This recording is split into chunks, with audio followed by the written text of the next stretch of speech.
All right, looks like we are live, and I want to welcome everybody to Standing for Truth.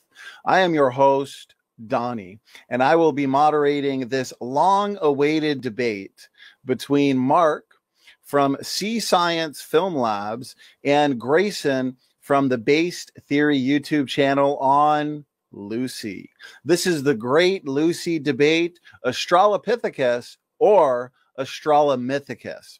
And so I'm pumped for this. I know the audience is as well. And I also understand that Mark and Grayson have both been doing a lot of prep on this topic. They both know their stuff.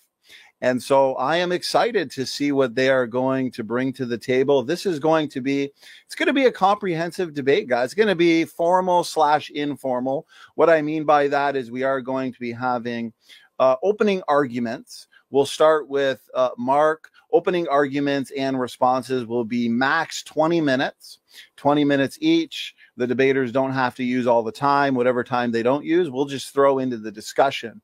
Because for the discussion portion, we are going to have a lot of time to engage each other's points, answer each other's questions, and interact on the topic. We'll have about 60 minutes for discussion. And so with that, we do have SeaScience Film Labs, who is a first-timer here on the Standing for Truth debate platform. And so let's get acquainted and kind of break the ice. But let's start with you, Mark, my good man. I appreciate you being willing to enter the debate octagon to engage these topics. So Mark, a little bit about yourself, how you doing today, a little bit about your channel. Yes, Donnie, thanks for having me tonight on your channel. I really appreciate it, helping me get some of this information out. You all know me. I just wanted to take this time to say hi to some of my people in the chat. Doki, Jerome, Honesty Angel, Faithful, Honest, and True, Sandy C, Jungle, Havoc, UK Emergency Frequencies, Cheryl, Sparrow, Olive, Cover to Cover, JLR, Oscar, Alec, LR, Alex, Michael, and let's see who else is down in here.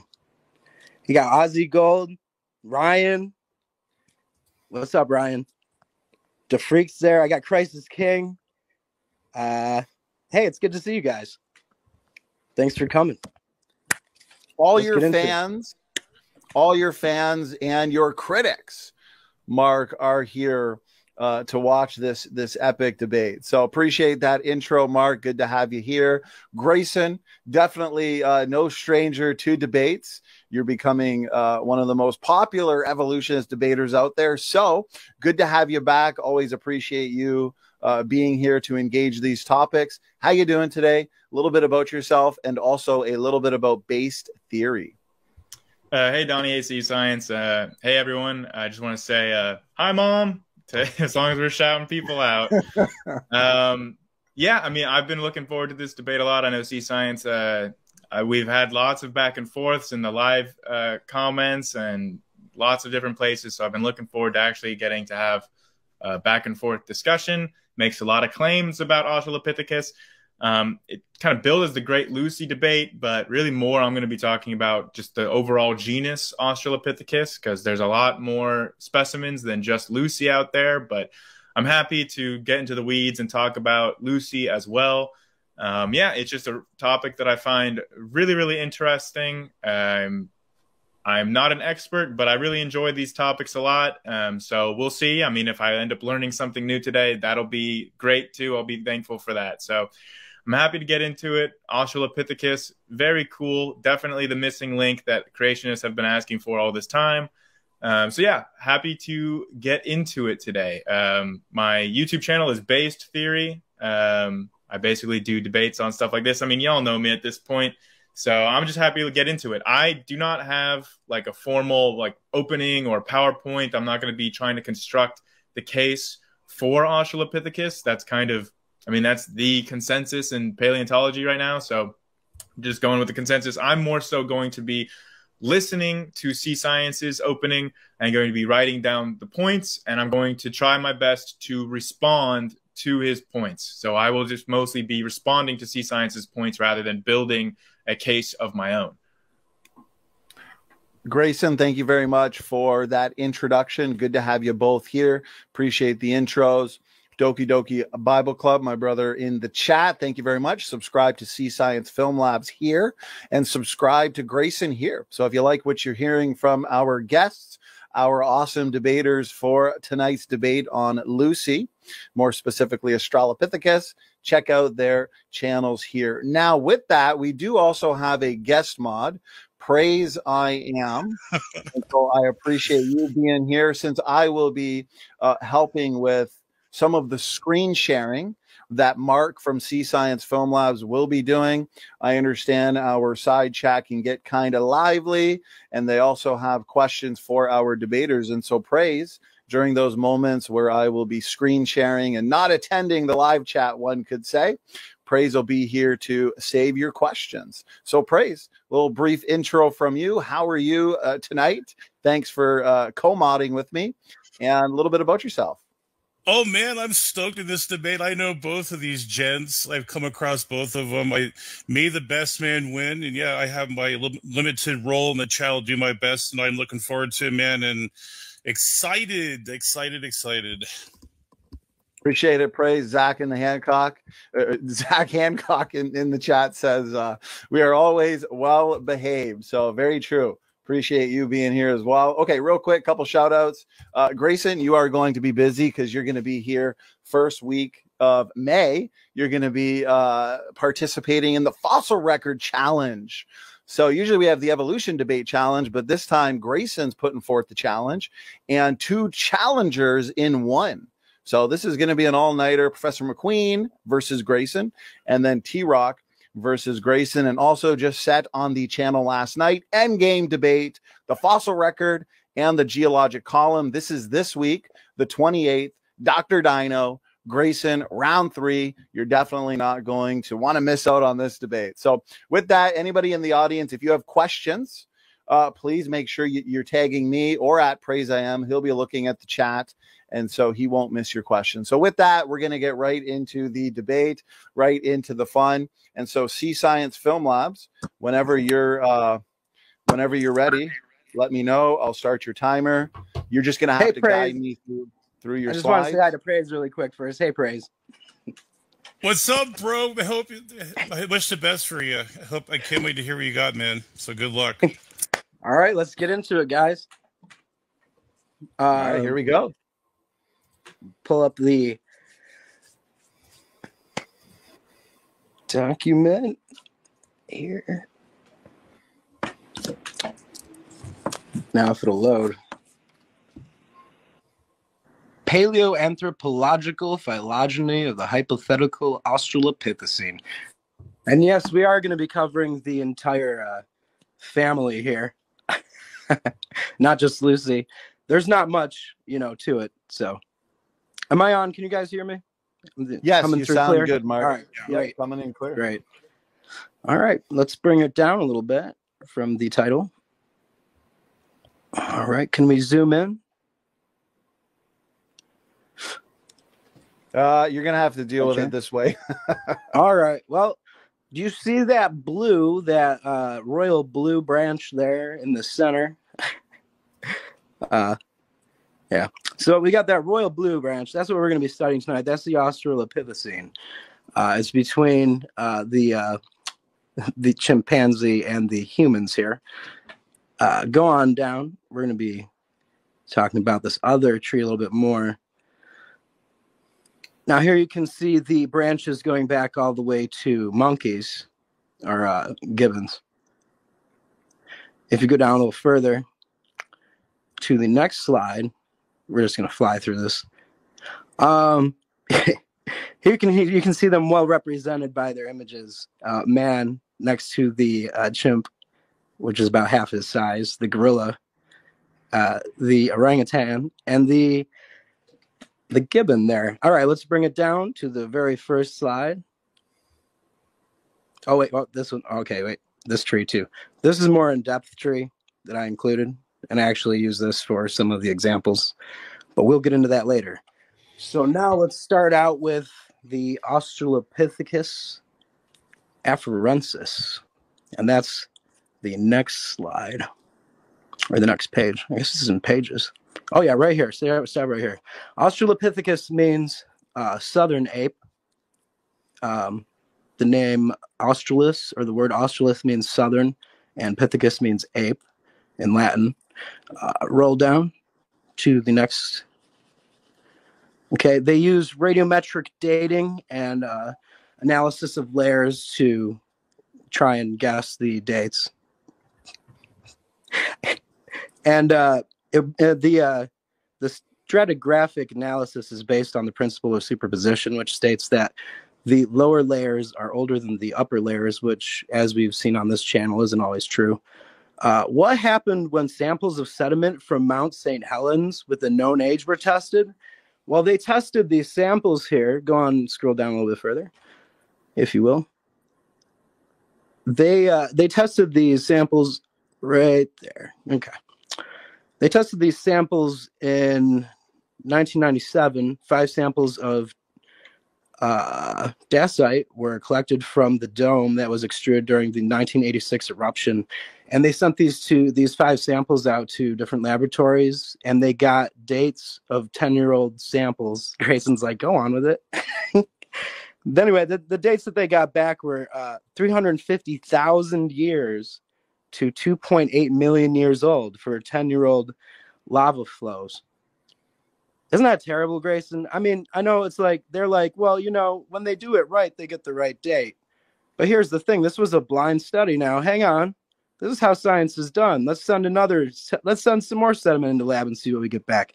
And what they'll tell you is that, you know, it doesn't work on stuff that's younger than 6,000 years. And it's like, well, that's the only things we can remember, Grayson. So, yeah. Oh, okay. The other things are imagined. Anyway, let's move on because I only got some time here. Australopithecus afarensis. Yes, this is Lucy's kind.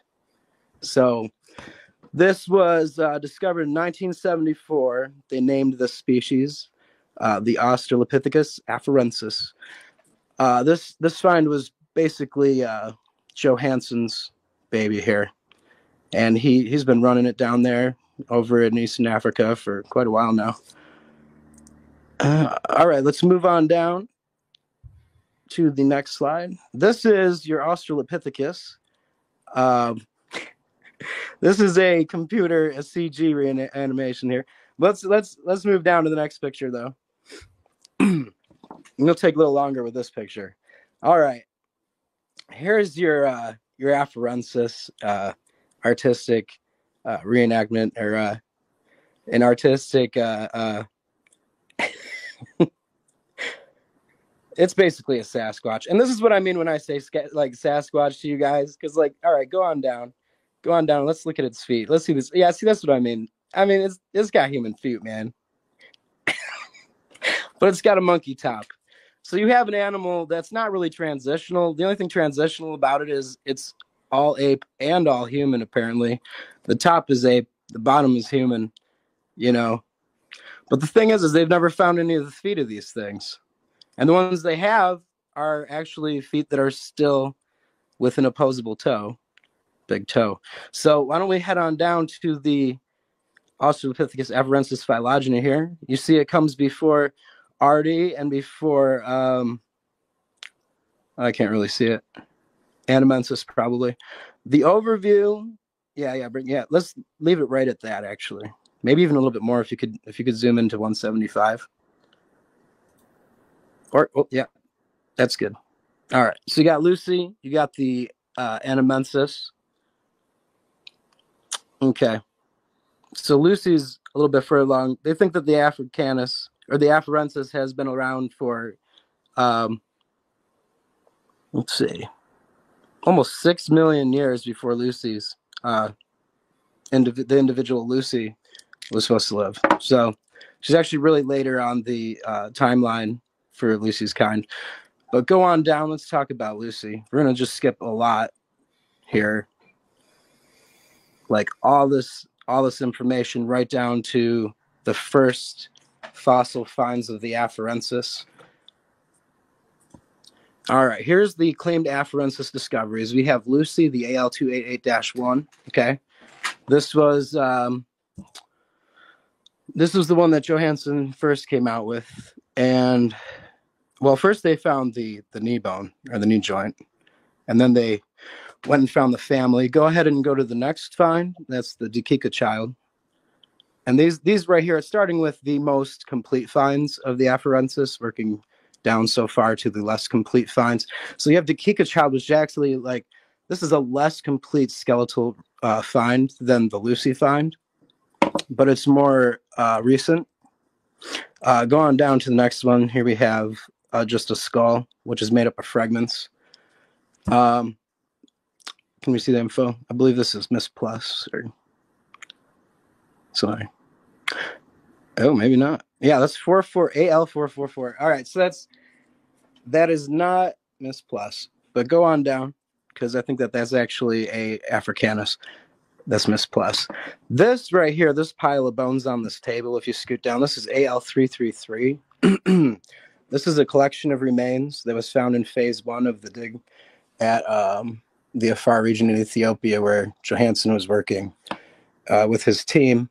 Basically, these are surface finds, and they went across the hill, him and his group of students, and they picked up these finds in what's called phase 1, which is like year 1 or something of the dig of 1973 to 1976 or some such thing.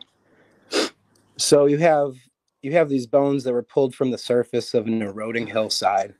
Okay, this isn't necessarily Lucy. These are all the remains of Lucy's family, supposedly, and that's why it's called the first family. It's referred to as the first family. If you want to scroll down beyond that, we'll talk about the next one. This was one of the very first discoveries at the Afar region in Ethiopia, and this was this knee joint. This is AL129, I believe. If you scroll down a little bit, yeah, all right. The first knee joint discovered claimed to be of the AAU afarensis. It was discovered during phase 1 search of the Hadar hillside site. Go ahead and scroll down. We'll take a look at Lucy first off. And this might take up most of our time here. So here's a picture of Lucy's kind, the afarensis. I don't know if this is supposed to be Lucy, but this is one of the replicas of what is supposed to be Lucy at one of the history museums. Go ahead and down. And that's what I mean. Again, look at the feet there. You have human feet, you know, and that's the main thing I want to point out. So in 1974, they found Lucy, or he actually announced it. This is the most complete afarensis, as I said, that they have. In fact, it's the most complete Australopithecine that's of a known claimed species. Because there's one that's more complete, say, if you want to call them complete. Because, I mean, Lucy really represents about 40% of a skeleton. You know, and like if you reflect it, then maybe you get like 70, 80%. You know, but that, yeah, I know. But see, they still don't have the hands or feet of any of these things, especially like the big skeletons. Okay, Grayson. So you have Lucy. She's missing her feet. She's missing her hands. You got Littlefoot missing the feet. They got blown off in an explosion, so they say. Keep on scrolling. Keep on scrolling. We'll work our way down to. Here's some money with Lucy on it. Great Britain minted a coin, 3 million years, 1 crown.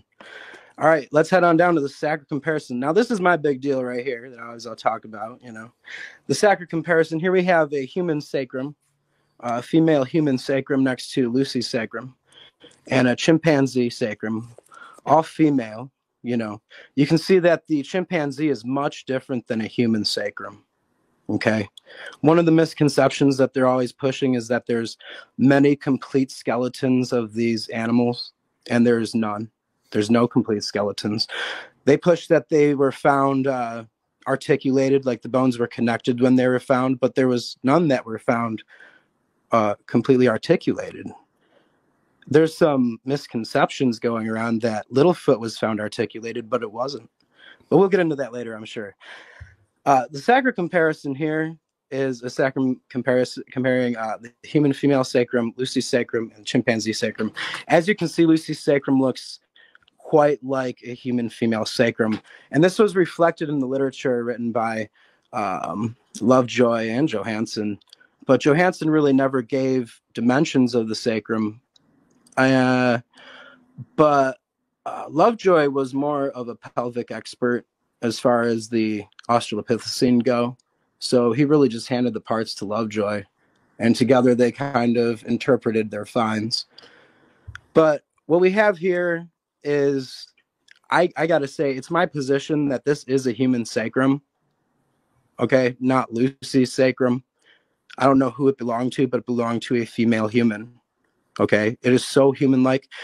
There's another misconception about the sacrum going around, that it's smaller than a human sacrum. Okay, well, this might be because there's half-size pieces that were going around, castings that were half-size, that were cheaper to be bought by people like paleoanthropologists to show the Lucy bones to people. But they were selling half-size model of these things. Now, when you actually start to research it, and you go and you find the dimensions that were given by Lovejoy, who was the one that actually interpreted the fossils and the pelvic remains, you find that the dimensions are quite like a human sacrum, and we'll get into that in a second. But I just want to put that my position is that that is a human sacrum, and that these conglomerations are made up of human and tree-dwelling ape remains of animals and humans that you can still find today modernly. Some of them have been reconstructed, and if you find ones that are different or out of the range of humanity or out of the range of a chimp, it's probably because of the fossilization process deforming them, or somebody, reconstructing one of these pieces or one of these remains, and then finding that it's outside of range of one of the modern animals now. But you can see which ones have been reconstructed and which ones were found in a whole piece. As far as this Lucy sacrum here, this sacrum, this human-looking sacrum that is included in the AL 288-1 conglomeration, it is the same dimensions as a human sacrum, a human female sacrum. And, you might shake your head, because I know that's the misconception that's going around. And that might be something someone handed you for this, Grayson. But if you scroll down, we'll see that Lovejoy actually measured it. First, we're going to talk about the ilium, though. Now, the ilium is the wing, the pelvic wing, basically the pelvic blade that goes off of the sacrum. It connects to the sacrum, and it's also where the femur connects to the hip. The hip is the hip bone. So scrolling down, we'll see Lucy. This is Lucy's hip bone, which looks quite human, but I know it looks different. But there's a reason for that. You see, that ilium there that you see the arrow pointing to is reconstruction, and they actually put that together piece by piece.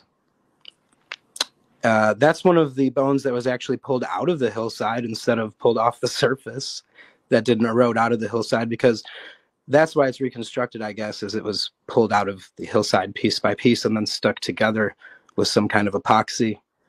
And that's what you have there. Now, the one on the left side is a replica of an inverted replica of the one on the right. So, like I said, if you reflect what you have, then if it's a bipedal thing, you should be able to see the other side too, which makes sense. Scrolling down, we'll see, according to Donald Johansen, the paleoanthropologist who discovered Lucy conglomeration, the ilium was fragmented when he first saw it, and several pieces were missing. In his book, Lucy, The Beginnings of Humankind, Johansen describes how he and his team excavated the fragments of ilium from the side of the eroding hill and reconstructed the ilium included in the AL 288-1 conglomeration. We turn to the ilium, the large hip bone, which was badly fragmented. The back edge was missing, as was the upper portion near the hip joint. The remaining pieces, however, showed that the bone was curved like a hockey stick.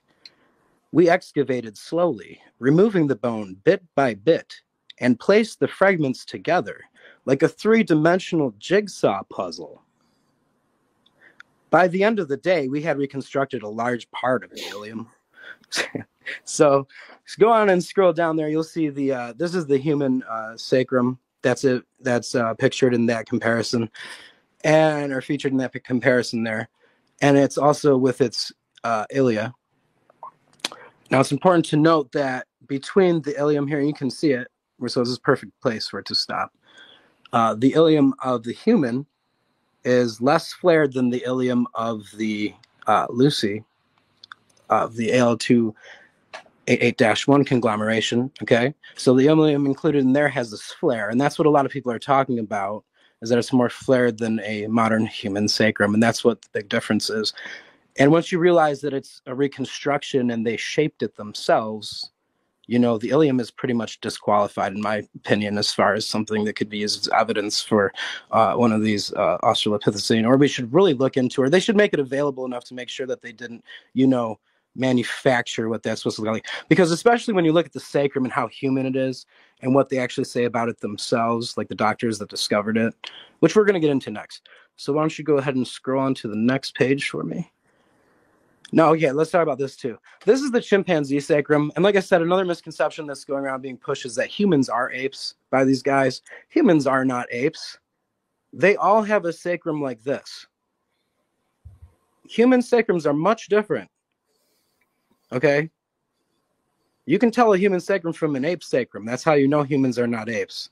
They're much different. I mean, you can tell the difference between a gorilla and a chimpanzee sacrum too, but it's not the difference between the human and the chimp, being that the human sacrum has 5 sacral vertebrae connected and fused, whereas the chimpanzee has 6. Okay, so and you'll notice that the ape has 10 sacral foramina, and those are the holes that the nerves and the muscles run through for your butt. Why don't you go back up to the human? Actually, I want to point something out here about this. This has 8 sacral foramina. Humans have 8 sacral foramina. Every human sacrum does, unless they're missing one of their sacral joints. So we've got, and then you go down to Lucy here, and we'll see that her sacrum is quite like a human's, being that it has 8 sacral foramina too. If you'll scroll down to Lucy's sacrum again. All right, so we'll see right here that there's 8 sacral foramina in this sacrum, but you'll see that the very bottom joint seems to be missing a portion of the sacrum on either side.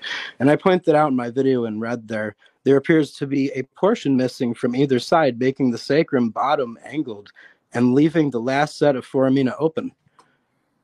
And I asked, you know, like, it looks pretty even, like the wear and tear. If it is wear and tear just from fossilization that removed those parts, you know, it's possible that it happened equally on both sides.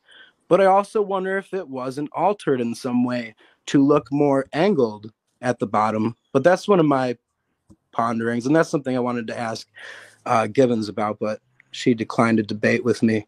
If we move down to the next slide here, and let's just get to the info. Okay, our observations suggest, this is from Russo. Yeah, I'm going to read this info though. If you got time. Mark, I just wanted to jump in. You got about a minute if you want to start winding things down. Okay, time flies. I know it does. Well, I did get that one part out. I mean, we can talk about the other stuff in the discussion. So let me just scroll down further so I can show this on the YouTube at least. Down. Okay, sacral dimensions. I'll read this through in just a minute. AL288-1 sacral dimensions. Johansen did not provide measurements for the width and the length of the sacrum in the AL288-1 in 1994 paper. His only provided measurements were for the surfaces of the sacrum, which are where the joints where the sacrum connects to the ilium. The sacrum of AL28-1 preserves the left traverse process into the AL and has a maximum anti-posterior length of 10 centimeters. So its length is 10 centimeters, its width is 12.4 centimeters, and its thickness is 3.4 centimeters. Now, this is the measurements given by Lovejoy. If you go down a little bit further, I know my minute's almost over. All right, the anterior posterior. Now, this is the measurements of a modern human sacrum. This is the measurements given not by Lovejoy and the doctors that discovered the sacrum, because their measurements were different for the range of humans. I had to go to a medical journal and find out that Japanese women, the morphological characteristics of the sacrum in Japanese women go up just a little bit. All right, so their length is 109 millimeters. So you got 4 inches, 4.3 inches, 5.1 inches, and this does fall within the range. So the sacrum of Lucy does fall within the range of an Asian woman's sacrum. Yes, it does. It's right there. It's in, and it's cited from the actual scientific journal, Grayson. So now we can talk about it. Now we can talk about it. They're different species. Look at your own source. It's for Ardipithecus ramidus, not Australopithecus, not Lucy. It was a paper comparing. Well, guys, let's save the discussion for the discussion portion. So that is. Oh no, I have the answer for him though.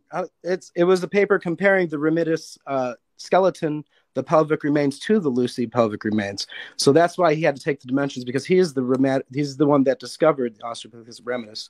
Okay, so that's Owen Lovejoy's baby. So he was comparing that to the Lucy pelvis that they found in the far. So you're wrong. Well, and Grayson, you'll be able to respond in your response. So that concludes roughly 20 minutes of an opening statement and Mark presenting his opening arguments for tonight's debate.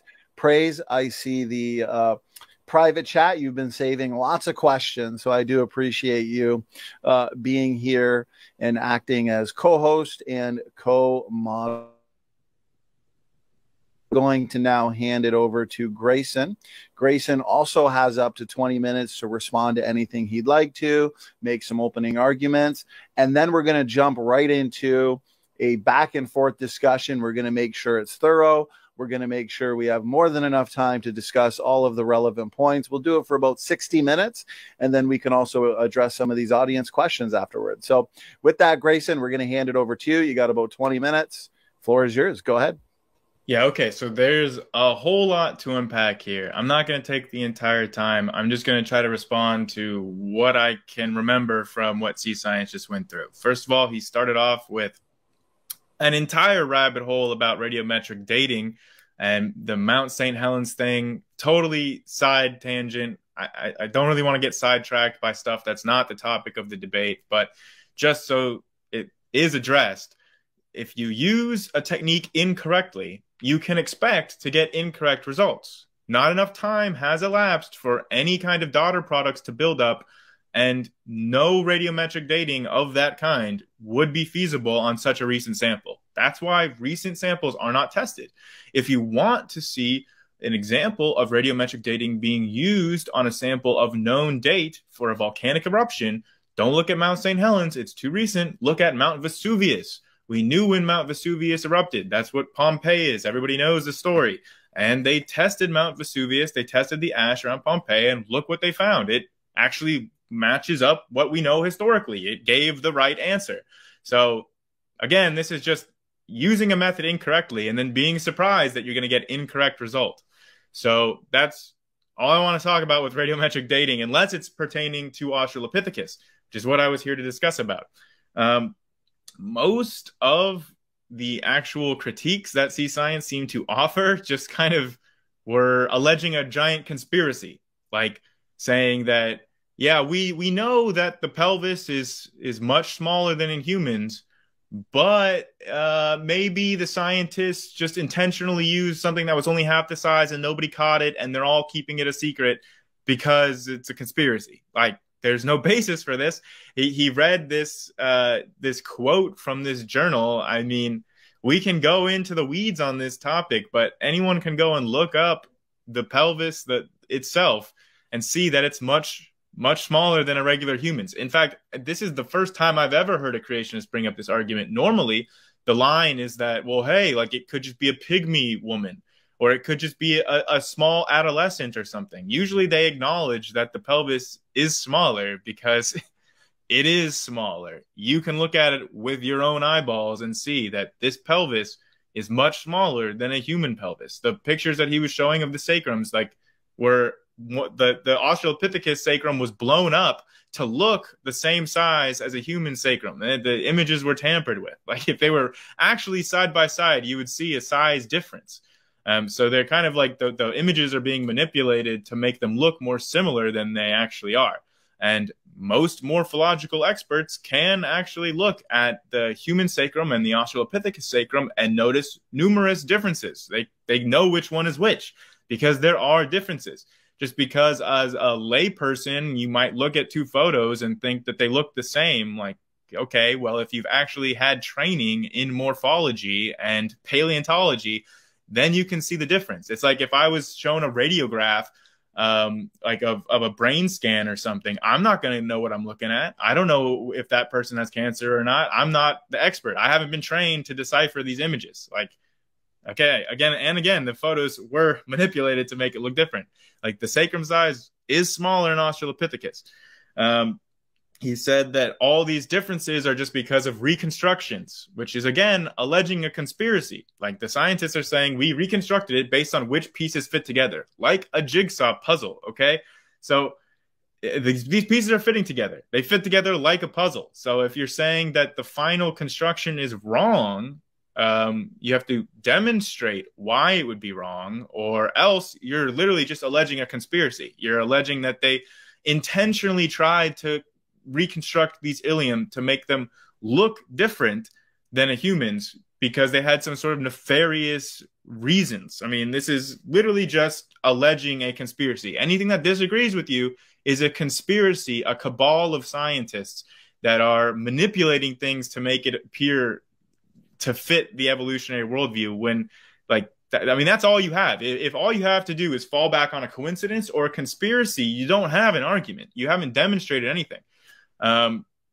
Yeah, I mean, what reasons why we would know that the Lucy specimen is an individual specimen from an actual species, Australopithecus afarensis, is because all of the fossils are around the same kind of wear, around the same kind of appearance, and like mineral composition, which only happens when the bones are from around the same starting point and the same conditions applied to them.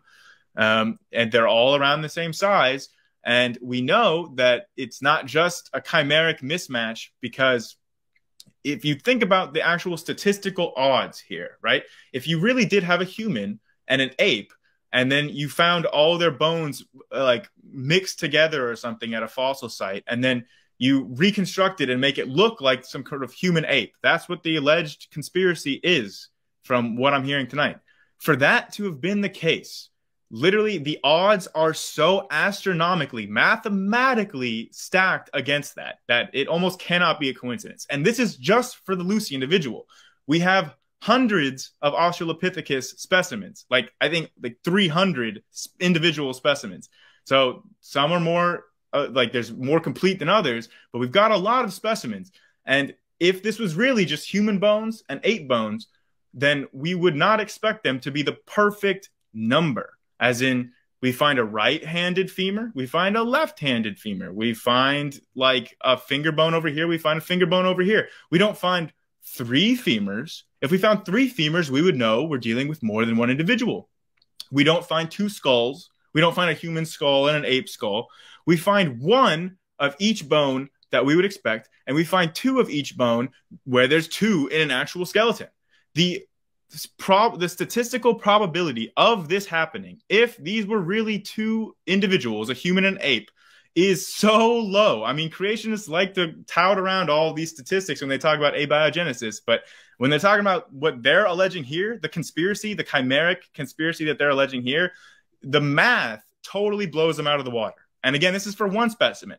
This same math has to be multiplied for each individual, because they're finding multiple Australopithecus individuals that have the same kinds of sacrum, the same kinds of hips, the same kinds of bones as in the Lucy specimen. They're consistent, and yet we don't find, you know, an ape hip and a human hip buried with them. We don't find a human skull. We don't find human bones buried with them. So for that to be the case, and for the Australopithecus not to be an actual genus, literally is bordering on mathematically impossible at this point. So I guess that we can move into the open discussion, because I know that there was a lot of stuff that SeaScience maybe wanted to get to. I wanted to talk about more than just Lucy, because again, we have more than 1 specimen. The strongest thing that I think for evidence of Australopithecus is just that we have so many of them and they are consistent. We know what is an Australopithecus by looking at the bones. We know what's not an Australopithecus by looking at the bones. Sometimes SeaScience will say, well, Australopithecus really just means southern ape. So any ape fossils found in that area from that time period would be called Australopithecus, which is just completely not true. It's for starters, that's literally a defined logical fallacy, the etymological fallacy, that using the etymology of a word, like where the word comes from, to somehow say that that's what it means.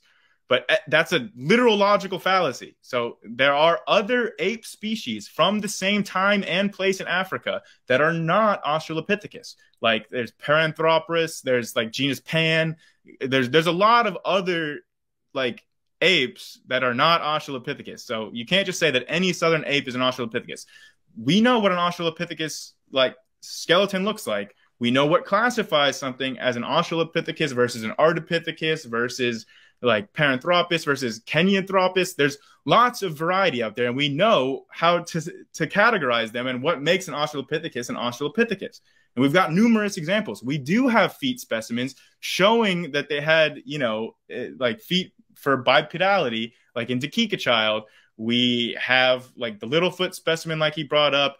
But even one thing I'll add, and then I'll open it for the more open discussion. But our first Australopithecus specimen was not Lucy. Okay. Like we had known about Australopithecus for like 50 years before we found Lucy. Like back in the 1920s was when we like paleontologists found the first Australopithecus specimen. And when they actually coined the term Australopithecus was way back in the 1920s with the Tong child, okay, in South Africa. And then later on in the 30s or 40s, we found Mrs. Pless, which is another example of Australopithecus. So we've been aware of Australopithecus for a long time. And this is exactly what was predicted by evolution, right? If you say that humans evolved from non-human apes, then it logically follows that we should find transitional fossils that have mosaic properties of both. And we do. And that's what Australopithecus is. So I'll open it up now for SeaScience to respond to all that. I know it was a lot. Okay. Grayson, thank you very much for your opening arguments and responses. Gentlemen, that concludes the opening arguments. Excellent job so far. Lots of work obviously put into the preparation for this important debate, Australopithecus or Australomythecus. And so what we're going to do is basically jump right into an open discussion.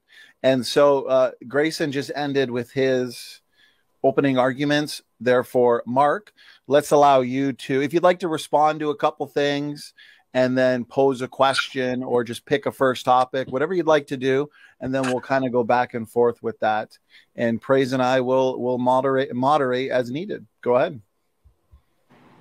Absolutely. I'd like to start with something that he said last. He was saying something about like Australopithecus has been known about for a long time.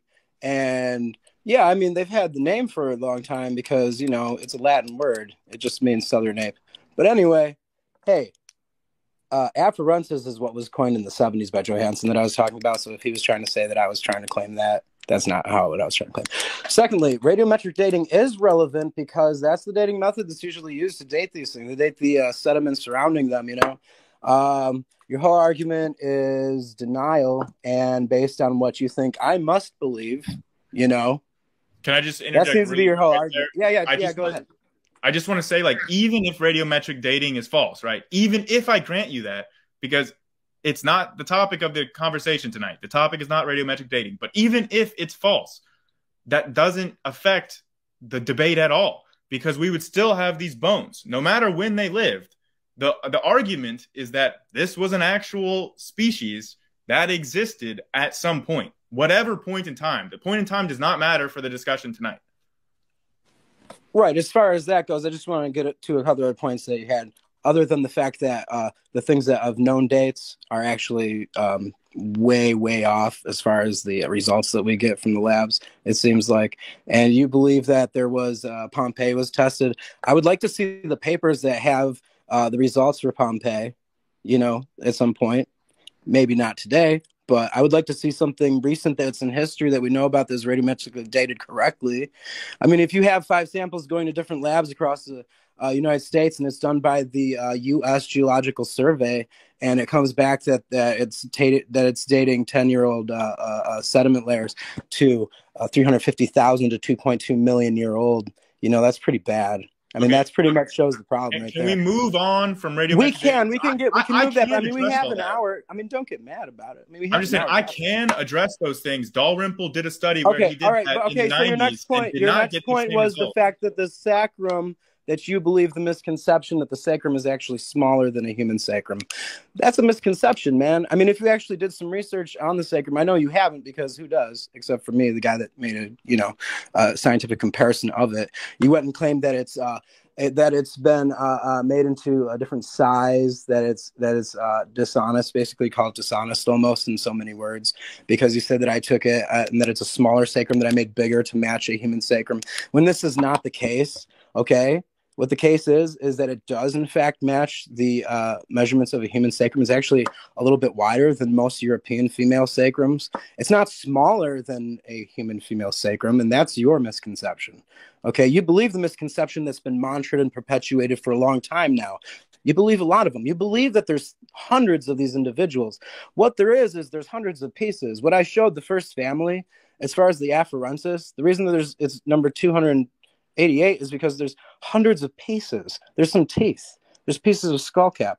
There's pieces of vertebrae. They don't have skeletons of these things. You believe that these things have existed like millions of years ago. You believe Sasquatch existed millions of years ago, but you think it's ridiculous to believe that it exists now, and so do I. I think it's ridiculous to believe in Sasquatch, but why do you believe it lived like millions of years ago? You know what I mean? Let me just clarify this whole Sasquatch thing, all right? Okay, yeah. Sasquatch, Bigfoot, right? Right. Is really tall. Is a really big guy. You believe in Bigfoot? Because that's one of my theories. Is that I don't. I don't believe in Bigfoot. But my point in saying that is that anybody with eyes can look at Australopithecus and not think that's Bigfoot because it's too small. Mm. Its feet are smaller than human feet. How can you call it Bigfoot? Okay. So your argument is not Bigfoot because his feet are small, and that we don't have any of his feet. All we have are the Laetoli footprints to go on. Listen to this. We don't have any of his feet. All we have is the Laetoli footprints. We do have its We have feet. pieces. We have Dakika child that has like a whole foot. Of some of the older ones, we have pieces of like Paranthropus and stuff. The foot that they have is you broke up a little bit right there. You broke up a little bit there. I'm not sure if you heard what I said, but I said we do have the feet specimens like in Dakika child. And I think Kanumu Man might as well. Yeah, see, Kanumu Man. Katanumu. Mark, you're kind of breaking up a little bit. Which one is that? Your connection's been excellent. I mean, you use the nicknames. Like, what's the fossil number? Let me see if I can close it up. I don't know. Katanumu Man is what I know him by, but it's a specimen that I mean, you're saying that like, yes, a lot of these 300 individuals, like they are individuals, but we know them only by small amounts of the total skeleton. But that's not like for all of them. Like for like Littlefoot is the most. Am I coming through clearly now? Can you hear me? I'm sorry, I can hear you. Yes. All right. So, Grayson, I know you're still preaching. Well, I'm going to jump in. Mark, I'm trying to talk here. Mark, I don't know if there's like a lag there or something like that, but okay, Grayson was finishing his thoughts. Grayson, finish your points and your thoughts, and then we'll hand it right back to you, Mark. I want to try and avoid the crosstalk and kind of allow each other to finish our points. Grayson, go ahead. My point was just that there have been specimens that have been found that are as complete or more complete than Lucy, and we do have foot specimens and hand specimens for Australopithecus. So there you go. Mark, go ahead. Take as much time as you need to respond. Okay, and I'd like to go ahead and disagree with him. All right. I'd like to go ahead and disagree with him there. There's only one skeleton of these conglomerations that's believed to be more complete than Lucy, and that's Littlefoot, the STW 573. That is a conglomeration, okay? And is that what you're talking about, Based? That is the one that's more because complete. Dakika Child is not more complete than Lucy. Yeah, but Takika Child is still pretty complete. Okay, yeah, so there's one more complete than Lucy, and that's only 40% complete. Really, if it's less complete than 40%, how complete is it? 30%? For Takika Child, 20%? I don't know the percentage. Okay, so you have the Takika Child, right? It's a reconstruction. The skull itself is a reconstruction, right? So when you say reconstruction, so really it's like a bunch of alleging conspiracy? Well, a little bit of crosstalk there. Wait, but Mark, just a second. No, I'm not alleging conspiracy. No, I'm jumping in here real quick. Okay. Grayson, if you could reiterate what you're saying, and then Mark will throw it right back to you to respond. Go ahead, Grayson. Yeah, I'm just asking, when you hear like reconstruction, does your mind just automatically jump to it's been manipulated by the scientists and it can't be trusted? Mark, go ahead. Floor is yours. When I say reconstruction, what I mean is that they've developed a matrix to glue the pieces of skull cap onto. Okay. Something that's been designed now in a computer program. Okay, they make a matrix and then they skull, and that's how they made like the handful of skulls that you have. There's not hundreds of these skeletons. This is a misconception that Grayson has. There's little, because there's only a handful of skeletons. There's like 7. Okay, and these are not complete. Like I said, the reason we went to Lucy first is because Lucy is the second most complete one of these supposed Australopithecus that they have. Mark, let me just Grayson, before you respond, is there anything you can do on your end? Is there anything you can do on your end, Mark? Because your connection's been really good. Complete. I'm gonna mute Mark. And it's hardly Mark, I've got you muted. I think there's is there a big lag on Mark's end, Grayson, or is it just me? It's not just you. I'm having a hard time understanding the things he's saying. A little foot. You have something that was found not in sediment.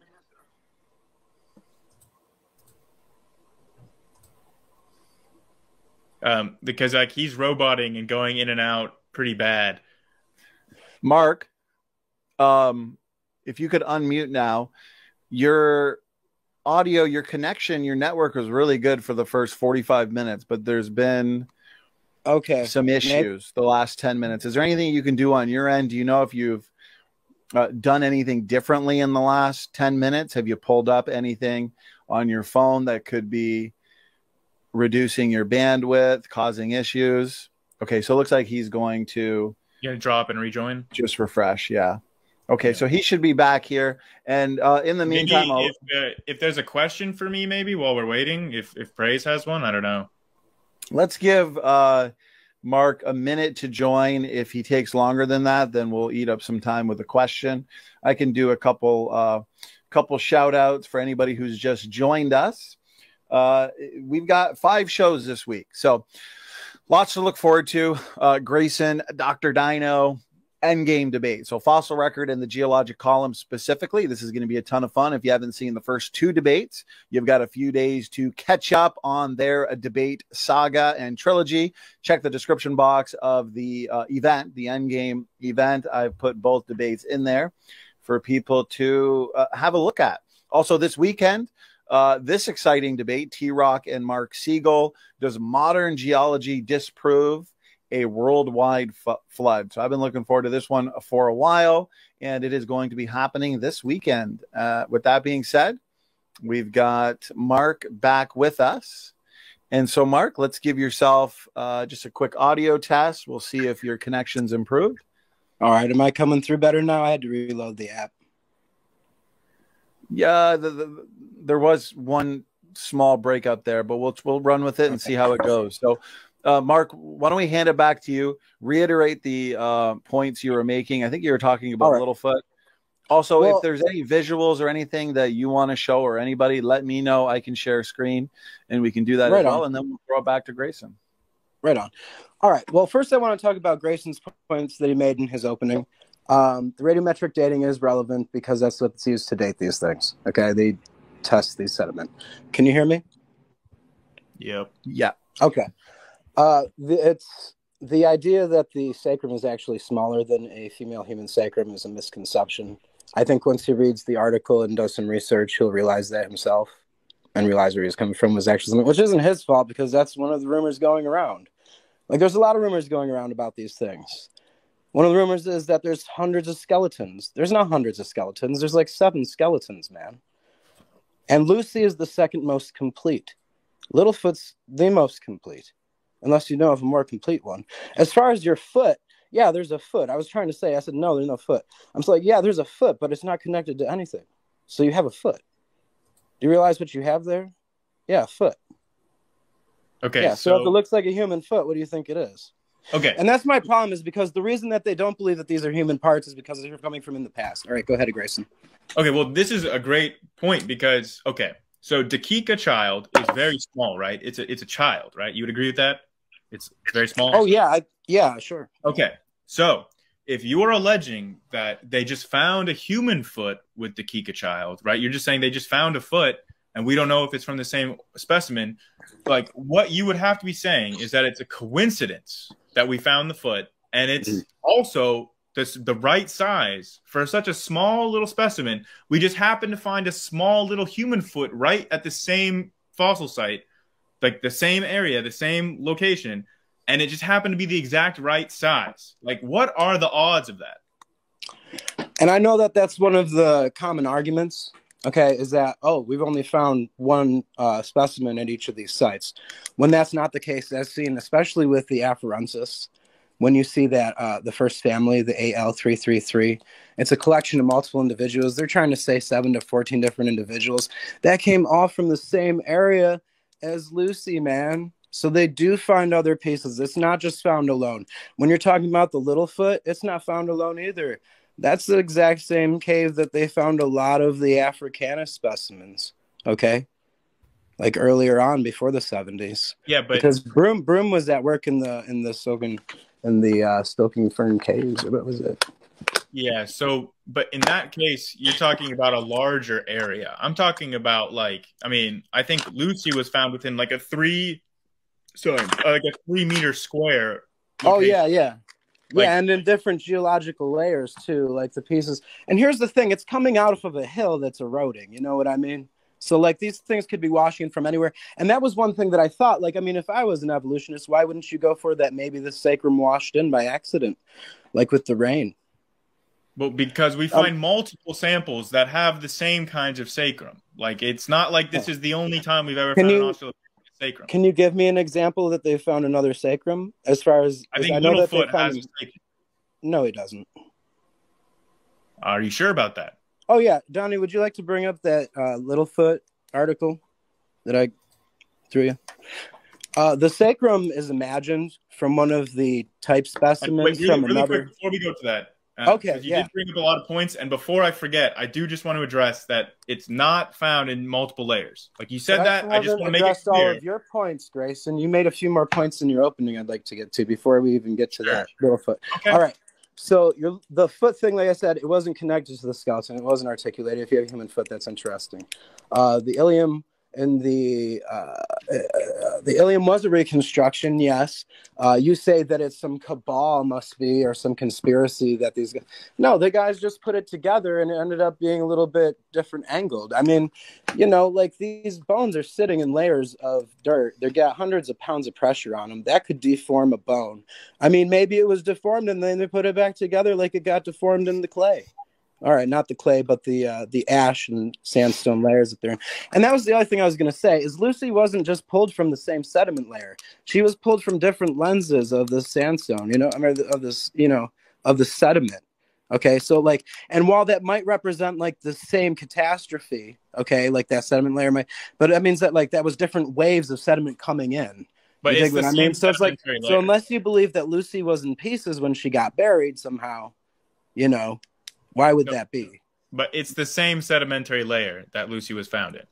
It's the same layer of strata. So you have layers within the layers of strata, you see.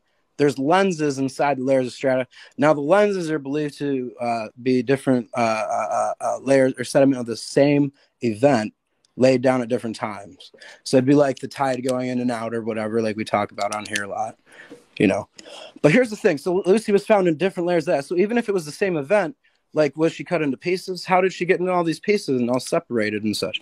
But we're not attacking Lucy tonight. We're going to go against Littlefoot now. Well, no, hang on, wait. Oh, yeah. We only find a single... Your other comment was we only find a single individual when we find these things. This is not the case. This is another misconception that's being pushed on the internet by the evolution theorists. And that is, you know, it's like they find multiple individuals at these sites. In fact, these guys make a whole career out of it. Johansson has pulled so many remains out of this hillside that he's made a whole career out of it. You've got Lovejoy. He's making a career out of it. You've got Mr. Broom. He died making a career out of it. All those Stokerfreen caves where they're pulling Littlefoot out of now is the same place where they pulled a lot of the Africanus over the years. It's not a new place. Okay. And they've even known about that skull a long time. It's no new discovery. So with Lovejoy, right? And I do want to get back to Littlefoot sacrum, by the way. But with Lovejoy, you brought him up before. You said that it was his paper that shows that the measurements are very human-like in the size of the sacrum and the pelvis. I want to ask you, why do you think that Lovejoy has allowed for this misconception to happen that the hips, the pelvis is so much smaller in Australopithecus? If he knows the truth, do you think that he's complicit in this lie? The hips, the pelvis, no, you said the sacrum was smaller. I don't know about the hips. I'm not even talking about the ilium right now. I'm talking about the sacrum. The sacrum is the same exact dimensions as a human female sacrum. Mm-hmm. So if you think that the reason, so let me interrupt you. Before you asked about Lovejoy and why I quoted the paper about the Remedius, or the Australopithecus Remedius. Okay, that's his baby, man. So what he was doing was he was comparing the pelvic bones that he found, okay, to the Australopithecus afarensis bones that Johansson found, who was his friend. So he's trying to make and write up a comparison to have something to compare it to, you know, to write that journal entry. But that's why I was able to get the AL2A8-1 sacrum dimensions, the actual dimensions. And like I said, another reason that it might not be any fault of his own, like it's not Lovejoy's fault that people believe that the sacrum's smaller. There was a lot of sacrums being handed out that were half size. A lot of these things can be bought in a half size by from the bone clone stores and stuff. They sell half size versions of them for teachers, and they're like half the price too. So I'm sure a lot of paleoanthropologists get those bones and they're like, wow, look at this femur. Look how much smaller it is. It's like half the size of a human's. Now, why would we believe this adult male human femur would be related to this? Okay, teeny tiny afarensis femur. It's like, yeah, you're showing the half-size femurs to these people. It's very disingenuous at best. Back to you. Yeah, that just sounds like you're alleging a conspiracy theory to me. I counter that with it's not a conspiracy because it's the actual dimensions, and they're given in that paper that I quoted in the chat. I put it right in the chat in the beginning of this. In the live chat, for all the people to look at, Lovejoy actually gives two different dimensions. In one paper, it gives one, and one it gives the other, but one's kind of whacked out because he says it's a little thicker than what it should be. But the new paper that he made in 2016, I think, is like definitely better dimensions. It's like the guy was off by a little bit. I don't know why he didn't just use the same dimensions he used in 82. But okay, so wait, you have a problem with your own source now, and you're like cherry picking. We should believe I'm saying, this, like, if you can find a better source of the dimensions of this, the dimensions on bone clones I know is incorrect. Okay, because I've got the actual dimensions of the doctors that discovered these things. Like, I'm not quoting, you know, like I'm quoting the doctors of these discoveries, these paleoanthropologists, man. Right, but you're saying that we should agree with what the doctors are saying at this, but then this other stuff, that's kind of whack, and I don't know why they changed their measurements from the 80s and throw away this other stuff. But look at what I want to use. Well, Mark, okay, so the dimensions are wait, real quick. Grayson, if you could reiterate that last maybe 5 seconds, then Mark, feel free to respond, because I think the last 5 seconds were not heard properly. And then if you want, we can shift to the Littlefoot.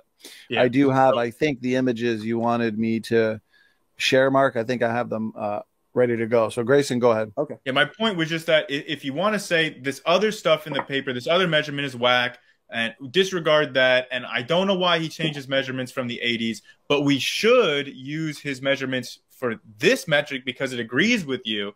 That it just seems like the definition of cherry picking. Oh, Grayson, you misunderstand. Can I go now? Okay. Yeah. You misunderstand, Grayson. The dimensions are very similar. Okay. That Lovejoy gave in both. It's just that he remeasured it. I don't know if he had a different measuring tool, but it's like within 99%, you know, except for the thickness. The overall sacral thickness is a little bit different. Like it's like, I don't know if he did it with a tape measure in the first place, and then the second time he actually had a pair of measuring tools. But yeah, I mean, it's definitely within the range of a human sacrum. I don't know if you were hinging this whole debate on that, and I was going to go right for the human sacrum, which I did, but I had a whole longer debate, but it probably would have taken me an hour and a half to get to everything, to be real. No, you know, I didn't know that we were going to be focusing on the sacrum, but I didn't want to focus on the one thing, but like with the half an hour, you know, it's like, it's not enough time to get to all 7 skeletons. Okay. Well, yeah. Donnie, did you want to show the Littlefoot sacrum just so we know that like the Lucy sacrum is not the only Australopithecus sacrum? Oh yeah. There's this other one. This is the only other one that's supposed to be more complete. Okay.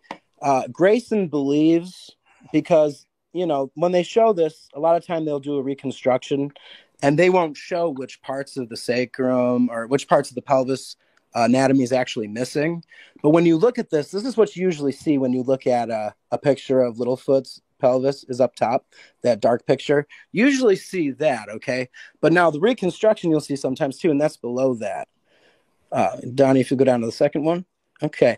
Now that one right there is the reconstructed sacrum. As you can see, the dark sections are imagined sections, okay? And the brown sections, like the light brown sections there, are what's actually on the picture above. So if you go back up, okay, that's all that without the vertebrae. You dig what I'm saying? Like you can see the vertebrae at the top. That below, that's all that without the vertebrae, but there's no sacrum there. Okay, but when you see this, it's always jumbled. If you scroll down, you'll see a picture of the little. There is a sacrum there. There literally is a sacrum. There's a sacrum. Oh wait, go up.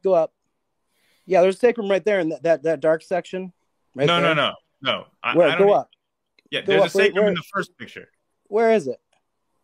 You see where it goes under, like where the vertebrae extend beneath the ilium. Like okay. That little part of the vertebrae that goes underneath. Do you want to see it in writing that there was no sacrum discovered? I mean, you can literally look at the picture. Here's another picture. Here's another picture of the pelvic bones. Okay. And they're pretty mangled. This is the ilium right there for the yeah, and these are not That's human. all that there is of the pelvis. These don't look human.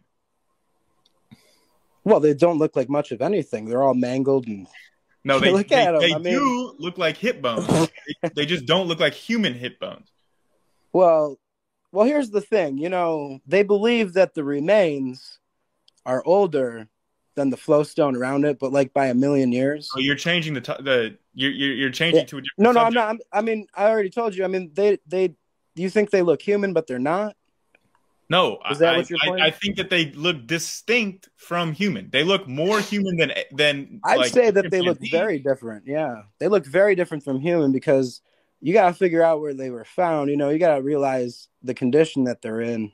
You got to realize the condition they're in, Grayson. Yeah. Like, look at these things.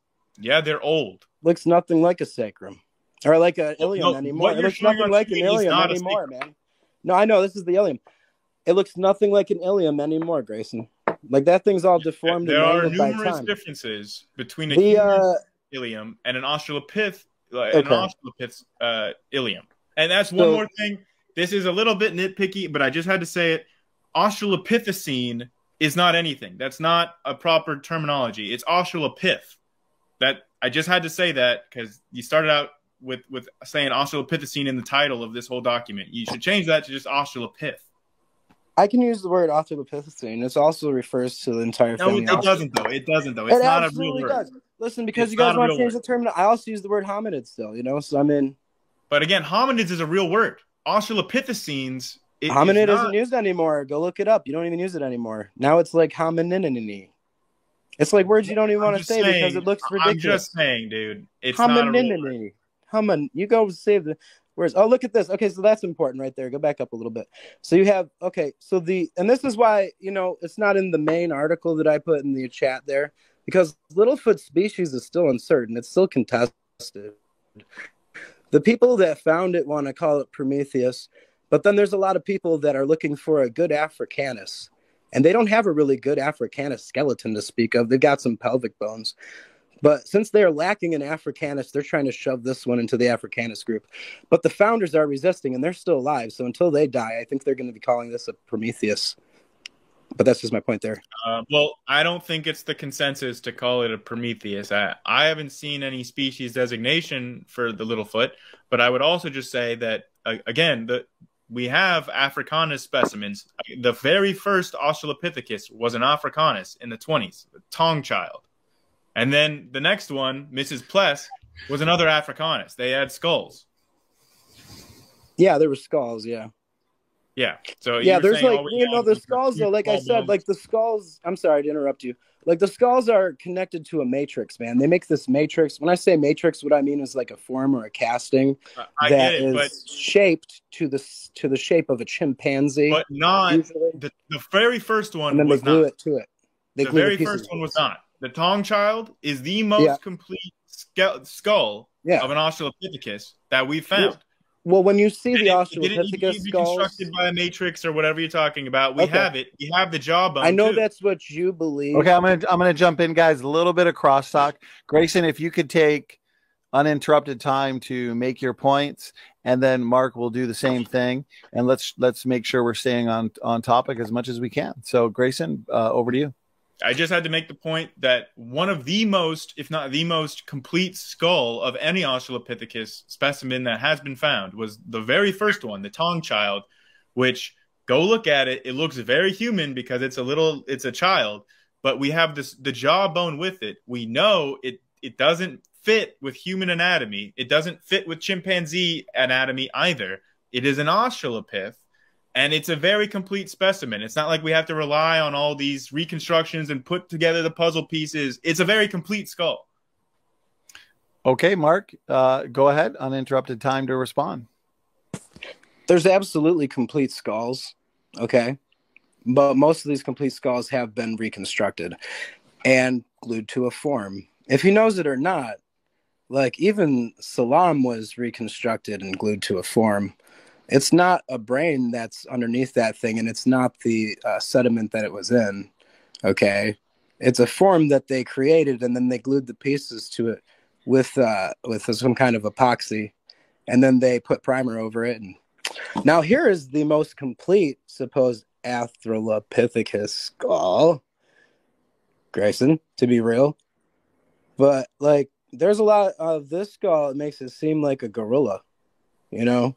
And that's my thing. Like, when you even get a full skull, it's so obviously not on its way to becoming human that it's laughable that it's claimed to be. You know? Yeah, but it clearly does not look like a gorilla, though, either. Like, oh, it doesn't? Okay. Why doesn't it? Because it doesn't have its skin on and stuff? I mean, these things are really, really naked. No, it's much less prognostic than a gorilla is. Like, compare them side by side. They are very markedly different. Its teeth are further in, you're saying? Yeah, it's less prognostic. No, like its face does not come out as much. Right. Yeah. It's not projected out, doesn't jut out as much. Yeah. Well, you know, like I said, this was a fossil that was trapped in flowstone. It had a lot of weight on it, and it deformed the crap out of the skull. And if you look at it from 360, you can see that it's even been squished to the side. So it's been terribly deformed. Even the foramen magnum's been slightly pushed in. So then, to the jaw. If it is just a deformed individual, then why does it look like other Australopithecus? It's consistent with the appearance of other Australopithecus skulls. It really, I'd challenge you to find one that looks like, because that's the whole point of the Prometheus, is that its skull is so much different from the other Australopiths that it has to be its own type. And that's what the founders are kind of going on, is like, oh, look at the skull.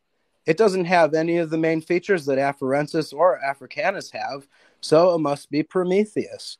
And I actually lists the characteristics and why they want to call it a Prometheus, no matter how badly the paleoanthropological community wants to call it an Afarensis or Africanus. Right, but it's still an Australopithecus because it meets the criteria of right, because they have human hip bones and yeah. See, that's the thing. And here's the thing: this is another misconception surrounding this one is that they believe pause. Okay, yeah. Because before you change the subject to other stuff other than the hips and all this, we were talking about the skulls, and I want to be very clear about something here.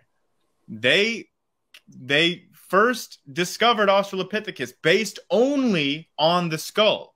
So they knew that the skull was unique looking enough that it was not a chimpanzee or a gorilla or a human. It was its own thing. It was an Australopith. Just based on the skull. No, it was based on the sediment that was found in the dating of that. That's what it is. Because even those precursors to the Australopithecine look just like chimpanzees. You know what I mean? So they look like the Tong child. The Tong child was discovered not. It had nothing to do with the layers that it was discovered in. The guy that discovered it grouped it as the missing link and coined the term Australopithecus based solely on its anatomy. It was just an anatomical analysis that he said this thing is an early human ancestor and not a human. That he used the morphological characteristics of the skull to arrive at that conclusion, not the layer where it was found. This was in the 20s. Go ahead, Mark.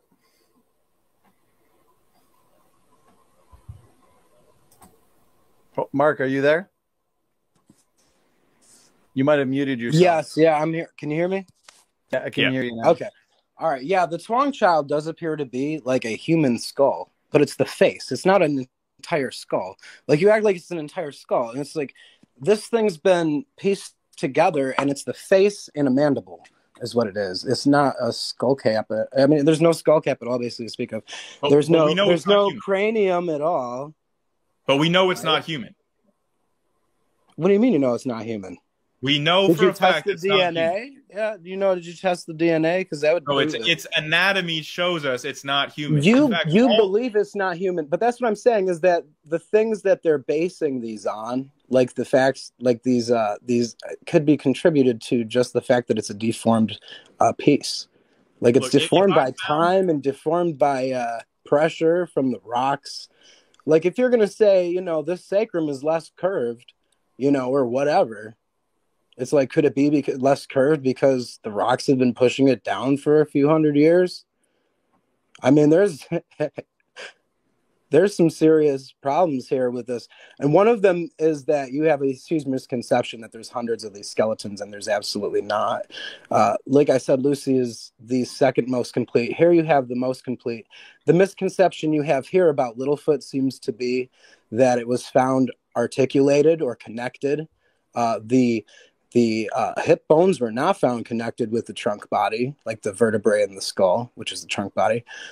Neither were the femur or the feet bones. The feet bones here, you have the heel, okay, of this little foot. Well, those bones were collected out of a box 20 years before this discovery was made. And it was a bunch of remains that probably Broom went through and grabbed up from this cave. The other thing with this find is that it's absolutely been dated incorrectly, and they've come out with incorrect dates multiple times. Okay, now they've got a date for the dating, because that's not what the debate is about. Oh, you're right. We'll say like I said, radiometric dating is important and relevant to this because that's the dating method used to date these finds. I mean, it's kind of important. SeaScience. What?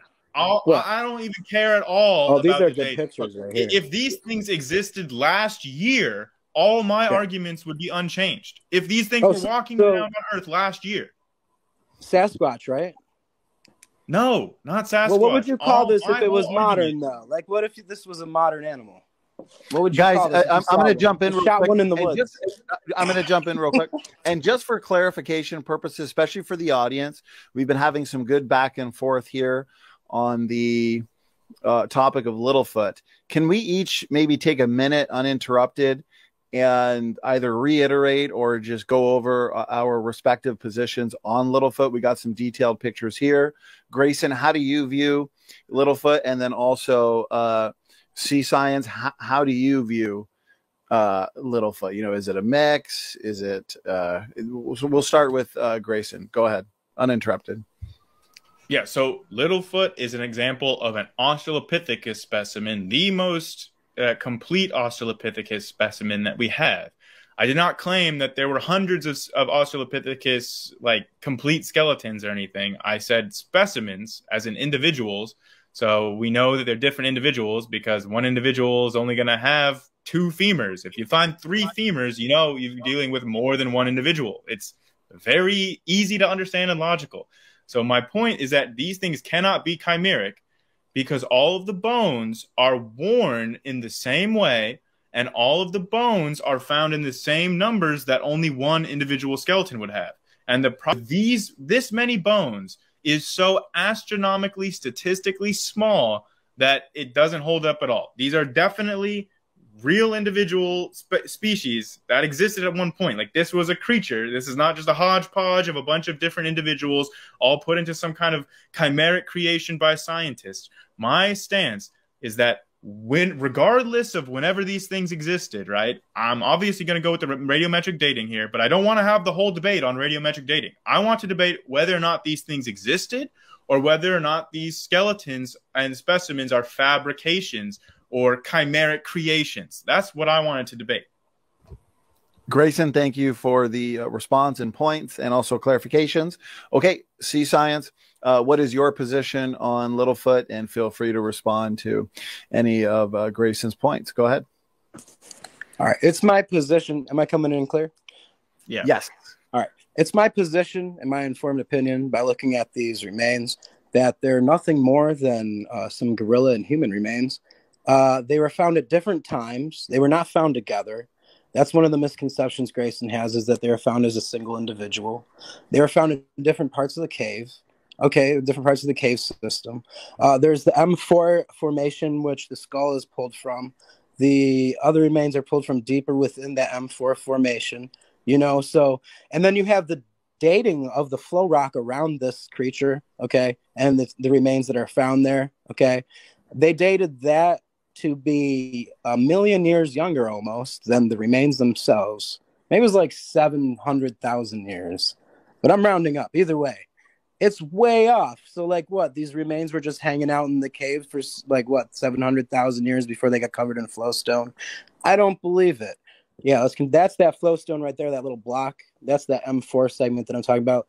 That right there is my dude Clark holding the skull.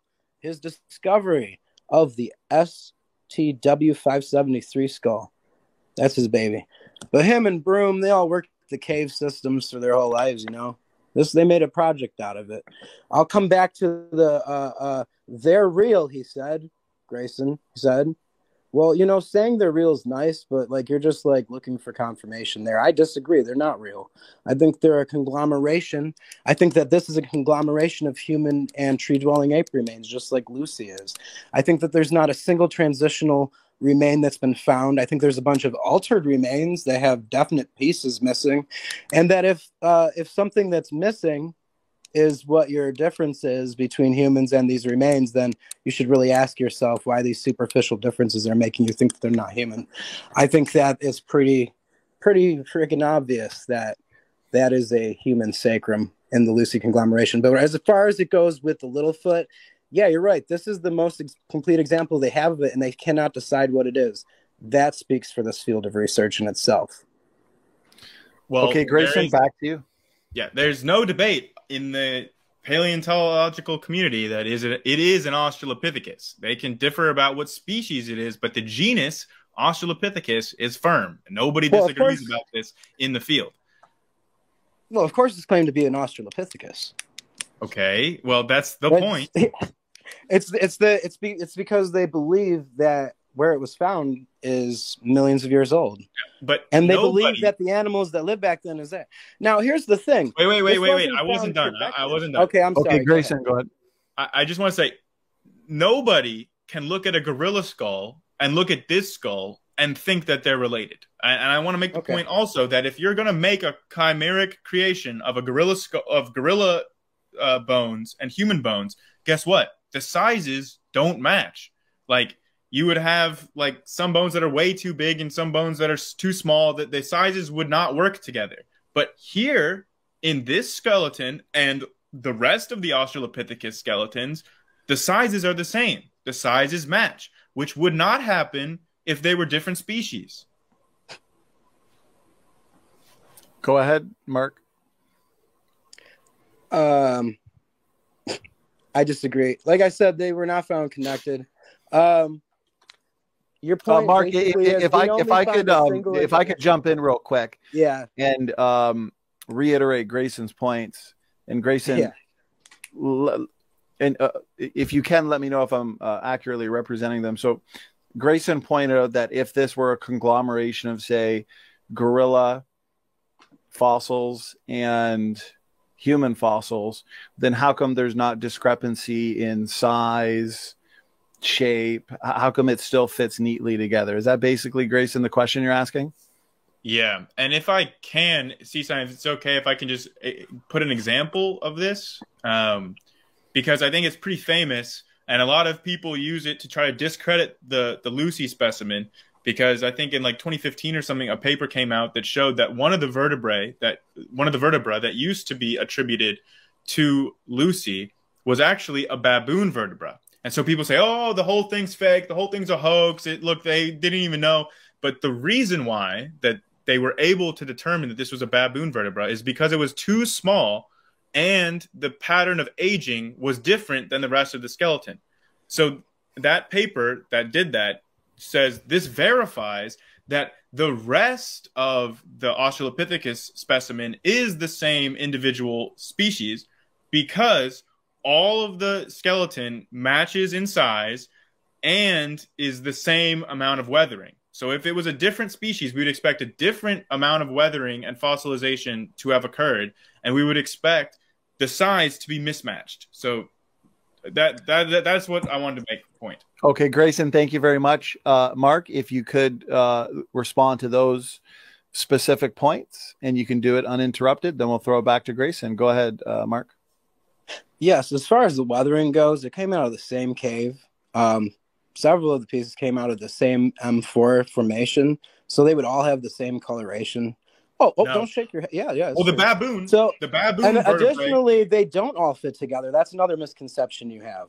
So uninterrupted, but hey, that's another misconception you have, is that they all fit together. I disagree. I don't think they all fit together. In fact, they don't even have the top. Now, you did mention the Lucy vertebrae. That was discovered by Gary Sawyer in the state of New York, in the New York City's American Natural History Museum. American Museum of Natural History in New York City. That's what it's called. Anyway, Gary Sawyer found it there. He discovered it by reconstructing supposedly a set of what would be apharensis.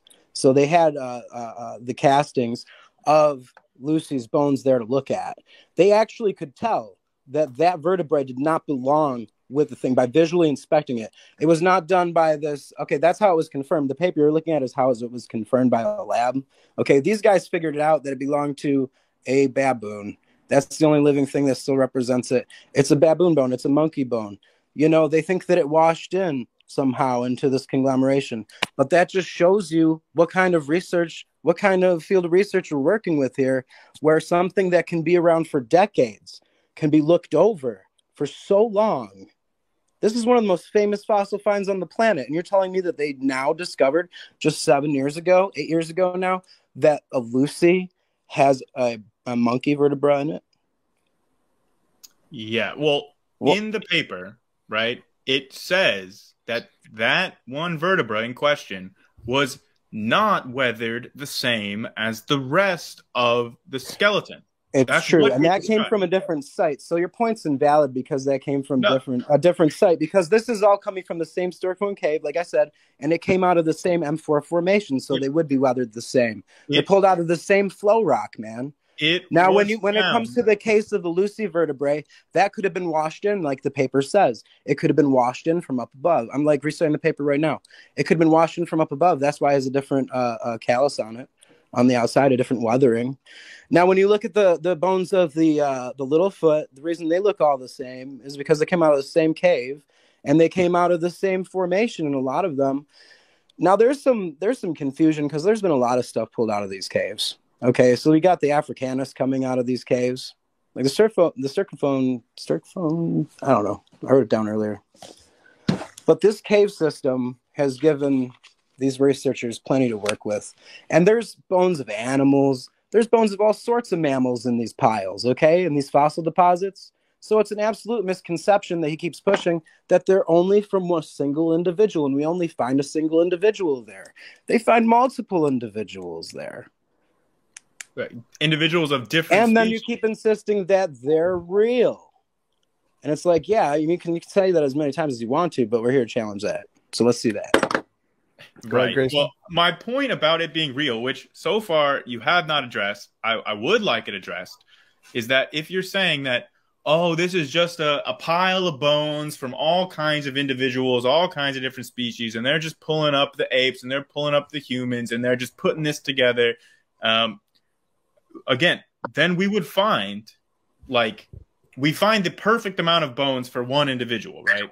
Like in Lucy and Littlefoot, we only find 2 femurs. We find a right and a left, arm, shoulder. We find just the right number of vertebra. We don't find any extras. It's not like we find 2 C2 vertebrae. It's not like we find 2 L4s.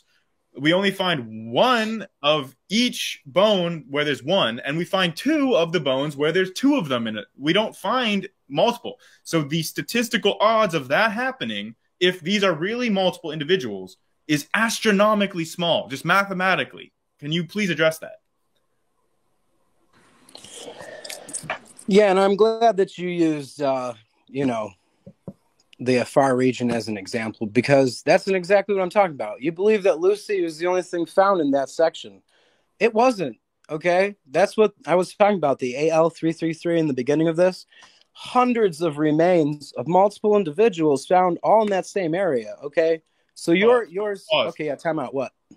Lucy was found in 288, not 333. Those are different localities, different areas. It's all from the same hillside is what I'm saying. Now, 333 is a general area. That's a general search area. But the AL288-1 is it was a meter space. But you know that they used something from outside of there because they used that monkey remains. So your point is invalid still because, Look, there's the remain. Yeah, there's another individual that floated in right there. Okay. I'm so glad you used that as an example. Use a different example because that just got laid down. So pause, because the baboon vertebrae was found in that 3 meter square. Okay, it was found in the same area. Multiple individuals. Right, and they disqualified it because it was too small and the weathering did not match the rest of the skeleton. But 40 years after the discovery. 40 years after the discovery.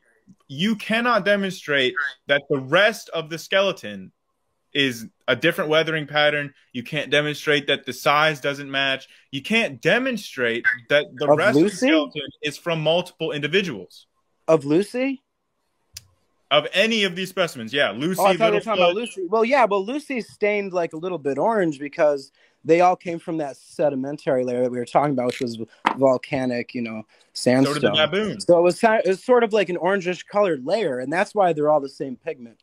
Or whatever, the same color. The baboon wasn't, and it was in the same area. Oh, no, it was the same color, but it was just, it was a different courser outside. But it wasn't even the courses outside part that Gary Sawyer saw. It was the fact that it was so much smaller than the rest of the vertebrae. Okay, that one vertebra was so much smaller. It was a different size. And what's sad is that it was allowed to remain in that conglomeration for almost 40 years. Now, what about this human sacrum remain that's been allowed to remain in that conglomeration for 40 years? This girl did not sign up for her body to be used as a scientific experiment or to be displayed, okay? You guys got her in a freaking box filled with chimpanzee bones. Okay, she didn't sign on the back of her license to be freaking used for a science experiment. Why is she in that box? Get her out of that box. Wait, what's your point? Just so we should be more respectful to Lucy's remains? I mean, sure. No, the sacrum, the one that belongs to a female human, that obviously belongs to a female human. Get it out of that box with the chimp bones. It's so obvious. It's sad. The skull of Lucy is fragments. Go ahead and go down, SFT. Go scroll down on that list a little bit further, please. All right, we've got the chimpanzee sacrum. Go on down. Keep on coming down. I want to get to this, to the point of this video here that I make. Keep going. Keep going. Next page. Right here. Go right up. Go right up. Those pictures right there. That skull, the skull cap. All right, so this is what we have of Lucy's skull. And this is a perfect example. Here's a matrix.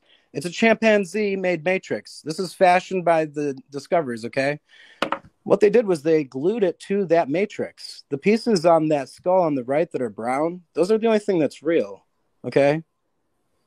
Now, that's the same thing as the pelvic anatomy that we saw with Littlefoot. The only thing that's real are those light brown pieces. There is no sacrum, no matter how much you imagine it in that picture that you saw it. There is no sacrum in the Littlefoot thing. So you're wrong on that account. There is. There isn't. Go get me a Google picture. image it and you can see it yourself. But I just want to make the point here that if this was the only Australopithecus specimen that we had, then you might have a point here that, hey, how do we know about the shape of the skull and all this? Grayson. But it's not the only specimen we have. We have multiple skulls. You have one more complete skeleton than this. That's what you have. And it's absolutely a good point because because there's only 7 skeletons altogether and Lucy's almost the most complete. Figure that out. Okay, let me jump in real quick, guys. I'm going to hand it to Grayson now on these points currently being discussed. Let's focus on these points and this topic. This is good. Grayson, feel free to make your response uninterrupted. Then Mark will hand it back to you for an uninterrupted response as well. Go ahead. Yeah, so notice the shifting of the goalposts. I said that we have lots of examples of Australopithecus skulls, and SeaScience shifted it to say, well, this is the most complete skeleton. Like, we were not talking about complete skeletons. We were talking about skulls. And the reason why we can see that, like, Lucy's skull looked like this is the reason why they make the reconstruction this way, is based on other Australopithecus skulls. And we can see, like, also, I just want to say, when you put the little jigsaws together, when you reconstruct where the fragments go in the skull, which, like, you can do, it does show you the overall shape to a degree. I mean, it's not like they're just, like, you know, shaving this and piecing this together and making the size. Like SeaScience would have to say that it's a complete coincidence that the skull fragments form like the same shape as other Australopithecus skulls that we find. Okay, Mark, over to you. Feel free to respond to Grayson's points uninterrupted. Yeah. Let's talk about this skull, Grayson. Look at this skull. That is all the skull fragments right there. And this is a prime example of those other skulls, which you can't give a number of, that you believe in. If they're all made up of skull fragments and pieces of jaw, then who cares? You know what I mean? And here's the thing. Because they're not. They're not like an Australopithecus skull. What it is, an Australopithecus skull, all it is a chimpanzee head on top of a human mandible most of the time. It really is, though. It really is. Okay, what's terrible is you guys want to believe in these things so bad that you do. Okay, but if we actually put side by side a chimpanzee skull, a gorilla skull, and an Australopithecus skull, we would see with our eyes they are clearly different things. They're obviously different. They're within range of a chimp. They're absolutely within range of a chimp. They absolutely are, though. Like, all you have is your denial, man. I'm stating a fact. Like, if you go and you compare it, you're arguing from your own assumptions. You know what I'm saying? Like, you assume that they'll be different. But have you actually gone and compared the skulls? Yes. Okay, see, that's the thing. I have. Again, I will make you a comparison, Grayson. I'm just trying to make one single sentence. But that's the thing. Where's your skull, Grayson, to compare? Okay. This whole time, I've been trying to say one sentence. Can I please get out one sentence uninterrupted, okay? All I was going to ask was for you to please show me the chimpanzee skull that looks anything like an Australopithecus skull when you compare them side by side. Because I have compared a chimpanzee skull and an Australopithecus skull side by side, and they don't look anything like each other. I absolutely do, and I'll drop it right here in the chat for SFT to show, for Dean to show you. It's actually done by because they don't have an Australopithecus skull, really. So what they've done is they've done a CG version of the afarensis. Lucy, what I mean is they don't have a real skull of the afarensis. That's complete. Okay, not the Australopithecus, but the Australopithecus afarensis. That's complete. So what you have is the Lucy skull, and what they've done is they've made a CG version of the Lucy skull, and then that's what it's supposed to look like, and you compare that to a chimpanzee skull. Now, there's different variants of chimpanzee. There's not just one kind of chimpanzee. Okay, you have lowlands, gorillas. Okay, that's not a chimpanzee, but you have different variants of chimpanzees. You have the bonobo chimps, and there's variants within the chimpanzee kind. Okay, and like these researchers, they've used these variations, okay, to weave their disinformation. They're complete nonsense, man. It's nonsense. So where's the side by side? Oh, okay. I'll get that. I'll be right back. Okay, yeah, I'm very curious because, again, totally different. The canine teeth are different. The prognathus, the brows different. Like, again, the foramen magnum, totally different. It's in a bipedal location instead of like a knuckle walking location. There's numerous aspects of the skull that are different and are not just a result of reconstruction or filling in gaps or any of this kind of fantasy stuff that he's been talking about. You're the one living in a fantasy, Grayson. I think it's my position that these guys, they wouldn't believe in him if they really did compare him. And the thing is that they want to believe because there's so little evidence for evolution, for human evolution, And I mean, we could talk about the missing links of the past that have been proven incorrect. I mean, it's a fact that they believed that. Is this what you wanted to show, Mark? Yeah, this is absolutely it. Yes, sir. This is the one. So this is the computer generated photo or computer design of what would be an Australopithecus afarensis skull. Okay. Now, to compare it to a chimp, though, that's way at the bottom of this. This thing just goes on. That's Lucy's bones up at the top in that case. And this is what I'm talking about, man. Okay, go up to the top here. A little bit. One more. Okay, yeah, see that sacrum? That's a human sacrum, buddy. Get that out of that case. Yeah, that doesn't look like an Australopithecus skull. The person that belongs to shouldn't ask to be in there and be looked at by the whole world. So we'll go move on from there. But this just goes on and on. And if you're actually in Imgur, it'll go all the way down to the bottom. If you keep scrolling, We've got jawbones. Now there's a button here to extend. Right down, right there. There's a button to extend. All right, keep rolling. I don't understand why you bring it up so much when I. Okay, now we're getting to the skulls. Now, look at the skull here. You have this. Go up there. See, now this right here is a chimpanzee skull. You have this U-shaped design where it kind of gets tighter in the back. Okay, if you look at the maxilla, that's the top jaw, and the bottom jaw. Really, when you look at it, it has the U shape, but it kind of gets tighter in the back. Now, when you go down, keep going down, sir. There's the sacrum again.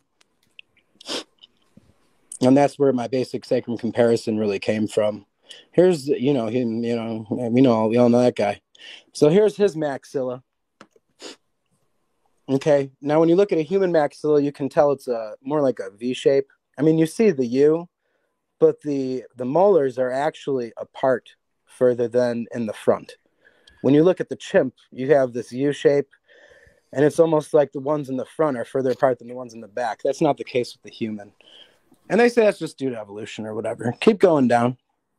And let's do this. Let's stop right here before we go down any further, just so there's not too many points on the table. Grayson, feel free to respond to anything that's been said so far in these images, and then we'll move down to the next photo and engage that. That way we're keeping it to just a few topics at a time. Thank you. Because, like, he just goes on and on and on and on and just keeps bringing up new points. All I asked for was the first image. That's all I asked for. So if we go back to the first image. I'm trying to get to the image. I'm sorry, it's a long document. Don't worry, we'll get to the bottom of these images. But let's just allow, because there's a few points made on the sacrum and just the pelvis in general of Lucy. Because we were talking about the skull, and I asked for a picture of a chimpanzee skull side by side with an Australopithecus skull. Well, so that's what's down at the bottom of this document. It really is. Then why didn't you get there, generated man?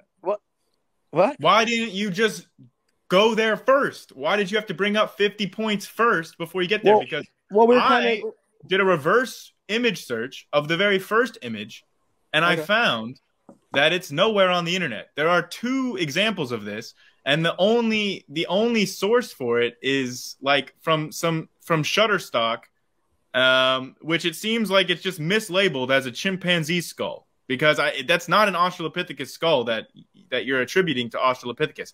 And you can know that because you can just go look at the chimpanzee skull. You can look at the Lucy skull that you said earlier with the skull fragments. That right there is Lucy's skull, buddy. Right there is Lucy's skull. See it? This one? Mm-hmm. Yeah. This is a I'm sorry. Is it Grayson? You tell him about it. Grayson, go ahead. Tell him about what? Lucy's skull. I wanted a side-by-side with a chimpanzee and an Australopithecus. That's all I've asked for. That's okay. Well, I just showed you a chimpanzee skull, right? And then this is Lucy's skull. So there you go. Go ahead. So where are they side by side? Mark, if you'd like to comment. If you scroll up a little bit, you'll see the inferior view of the. Yeah, there you go. There's Lucy's skull. This is a CG version of it. The other one's a 3D view CG version of the juicy looking one. And what is your source for that? And they actually put that juicy looking one onto a real chimp skull. So the pieces that they glued onto that actually went onto a real chimp skull, I believe. There's the story behind that brown one right there. Yeah. They glued Lucy's skull to a chimp skull. What are you saying? Yeah, the browner pieces of that skull right there, buddy. Okay, that's what they found of Lucy, like the light brown. The dark brown is a chimpanzee skull. So that's why it has a chimpanzee skull shape, because it is a chimpanzee skull. And what is your source for that? I'm sorry. I could go get it. Do you?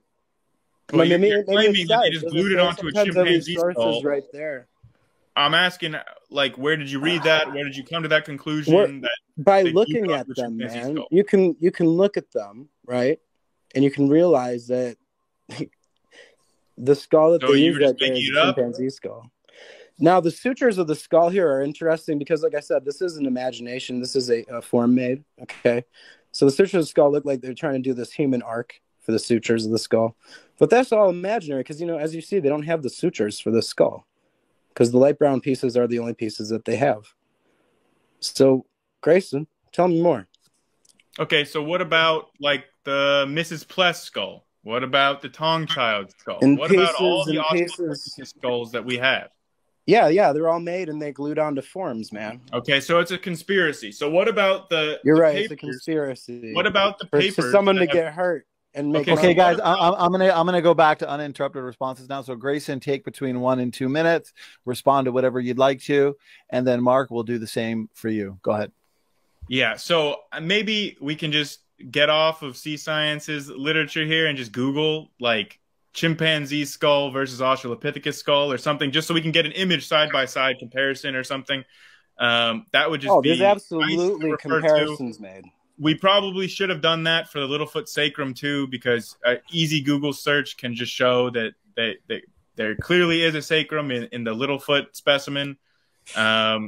And his source was just look at them. I don't think that that's a source. I don't think you can just look at it and know that they just glued it onto a chimpanzee skull. I think that that's kind of just him making it up because he. Would you like a source to find out how they do this, the whole operation? Sure, I guess. Yeah. That's okay. What I asked there's for. a third document that I included for Salam, or the Dakika child. Do you have that in the email, Donnie? I'm sorry. Can you repeat that? See, I was the Salam document, or the DIK-1-1 document. Yes, I see it here. Just 1 second. All right. As I'm pulling that up, if you guys wanted to respond to anything else that's been said, go ahead. Well, okay, go ahead, Grayson. Yeah, I was just gonna say that, like, that we have very complete skulls for Australopithecus, from like Mrs. Pless and the Tong Child. Again, the Tong Child is the most complete Australopithecus skull out of all of them, the first one found. So again, and he says that that's just human, even though every single expert at the time said it's an ape. It's just an ape. And nobody was saying it's a human skull. We know it's not a human skull. It has different anatomy than a human skull. And there are papers that have been done. I mean, he's showing the underside of these things. There are papers that have been done on the location and the angle of the foramen magnum, which is the hole that opens from the skull to the neck. And when it's bipedal, it has to be for a bipedal position. And when it's a four-legged quadruped, it has to be in a more, a different in the angle. back of the skull. It's in the back. Yes. Quadruped. Yeah. And we have, like, their analyses have been done on the location of the foramen magnum in Australopithecus that show that it's clearly bipedal and not an ape, like not like a quadrupedal knuckle walking ape. Okay, so we're going to talk about. Can I talk for a second too, and respond to what you just said before we get into the Sulam? Yes. Why are you so polite when it's your turn to talk, and then when it's not your turn to talk, you just interrupt without asking? I'm sorry. Are you? Did you have something more to say? Did you? No, okay. It's been your time to talk. You don't have to ask. Well, I'm going to talk. I'll talk then. I guess I'll talk. All right. So you have the Tong Child. Your misconception about that is it's the most complete skull. I mean, I'm looking at it right now. It looks like a face to me. It's definitely by far not the most complete skull. I'd say it's maybe less complete than Salam here. And as you can see with Salam here, you have a skull that has this cap here going on. That's not part of the skull. You see that roundish part on top? Okay. That's part of the matrix that they created to glue the pieces of this skull together. You can see where the cracks are of the skull. Okay. It wasn't found in one piece. Okay. Like it was found in pieces, fragments. They used an epoxy to glue the pieces of the skull to the matrix, this face, okay? And they used super glue to glue the pieces together, all right? And then they used a polymer to polish it or whatever and finish it off. I'm not sure what they used exactly. But if we go down, we can find out. Because scroll beyond all this and this heavy wiki article here, please, sir. If you don't mind. So again, this is totally unrelated, right? These are different. It's not unrelated. It's absolutely related. This is. We were talking about Lucy, and then I brought up Tong Child, and now you're talking about a different specimen, and we were talking right, about. But you were wondering. What you were wondering is about the process that they used to glue it to the matrix. Okay. And that's revealed in this. That's not what I was asking about. Yeah, no. You were asking about the skulls of the Australopithecus afarensis. How do they go about gluing these onto a matrix, like I'm describing here? And I have quoted. Yeah, you were. And then I have quoted information. You're misunderstanding what I was asking. I did not ask you how they construct this around a matrix. I asked you because you were saying it's constructed around a chimpanzee skull. I was asking you where you're getting that from. No, I'm saying that one example is like Lucy's been around for a while. And exactly, it's always the same skull cap pieces. You can get the pieces online, right? So then you have people making skulls out of these things. So that's why I was asking, where did your source for saying that? So for you to bring up a source about the construction of Salam with a matrix, that doesn't answer what I asked. It absolutely does, because it explains the process of how they glue these things to a matrix, how the matrix is designed to be an Africanus or whatever it's supposed to be, okay? And then they glue the pieces of fragmented skull or the face of the skull onto this matrix that's designed to be the shape of that. So you're really actually forming the shape before you glue the pieces together. Do you see how that's disingenuous? The only thing that's disingenuous is you saying they did that to a chimpanzee skull. That's what I was asking about. Is the chimpanzee? I was saying in that one example, it seems that they glued it to a chimpanzee skull. Yes. But I'm asking why you think that. What is your source? And you're just saying because I looked at it and that's how it was looked. Something. No. That's not what I was saying. I was saying that they look the same. That's what was my claim was. But what I was saying is I wasn't claiming that it was a chimpanzee skull because of how it looks. I was claiming that because that's what I read when I was making this Where document. did you read it, though? Huh? That's what I asked. I'm sorry. Am I breaking up or is he? Maybe I am, but No, you're good all now. I'm asking is where you read that it was like to a chimpanzee When I was skull as a putting that matrix. document together a couple of years ago, I don't quite remember, but I will tell you that this is a common thing, man. Before they had the ability to make the matrices, what they would do is they'd put them onto a skull, and they would use a chimp skull, and that's why it looks like a chimp skull. And you can go ahead and claim like it's bigger. The cranium's bigger by these 3 skull fragments. We can tell. Wink, wink. Okay. Hey, we know right where the sutures of the skull were because we don't have any of them. Could we go? It's all imagination, man. It's all imagination. Okay, Mark. Thank you. Grayson, go ahead. What were you asking? Can you click on that link in the private chat and share that image? Because I just Googled, a side-by-side comparison of like Australopithecus and chimpanzee and human skulls. So I just wanted just to show, and it also has baboon and other kinds of apes too. So if you can click on that link in the private chat, if that image will work. Yeah. So here we go. You can see the Australopithecus clearly looks different from a chimpanzee. I think anyone with eyes can see they're different. And I can see that it looks like a drawing or a picture and not like the skull itself at all. Isn't it weird that it's a different shape there than it is in my comparison, my honest comparison? There's a lot of comparisons online. Well, you didn't show a comparison, just to be clear. I asked multiple times if you didn't would see show a chimp skull.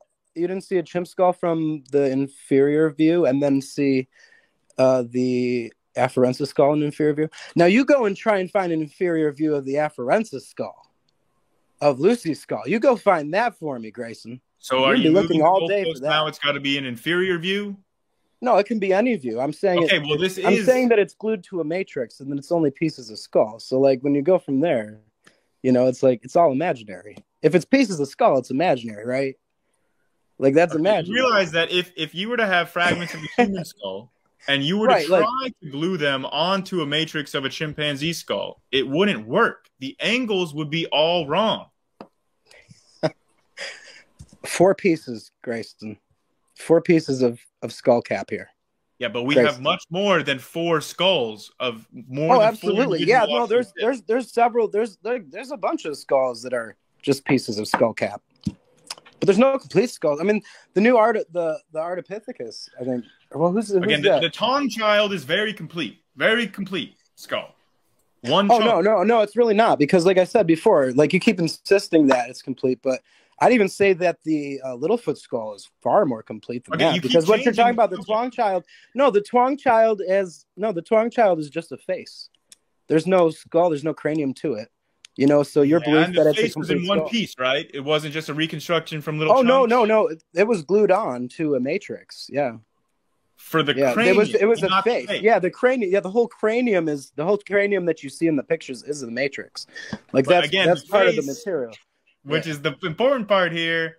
The face was glued onto that matrix. Absolutely. Okay, let me jump in, guys, especially for the audience. We got a great audience, lively chat tonight on the Tong child example, this specific argument. Grayson, can you take a minute uninterrupted and just reiterate or clarify what your position is on that? And then Mark will do the same for you. And then maybe we should shift as we start to wind things down, shift to the Lucy sacrum or pelvic region in general and kind of get some responses to that. But until then, Grayson, go ahead. Tong child.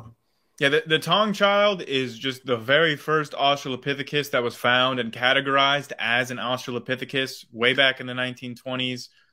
It is a very young Australopithecus, so it looks more human-like than the adults because if you look at a very young chimpanzee skull, it looks like a human skull too. So when SeaScience says, "Oh, that's clearly just a human skull," I think that he would probably say the same thing if I showed him like a young baby chimpanzee skull or an adolescent chimpanzee. Could probably trick him into agreeing that that's human too. So all the experts at the time it was discovered dismissed it and said it was just an ape and not a human ancestor. Just Dart, the guy that discovered it, said it was a human ancestor. And then later he was proved to be correct when Broom found the Mrs. Pless skull and showed that it was the Australopithecus was a species in its own right, or a genus in its own right, which is just the point that I've been trying to make this whole night.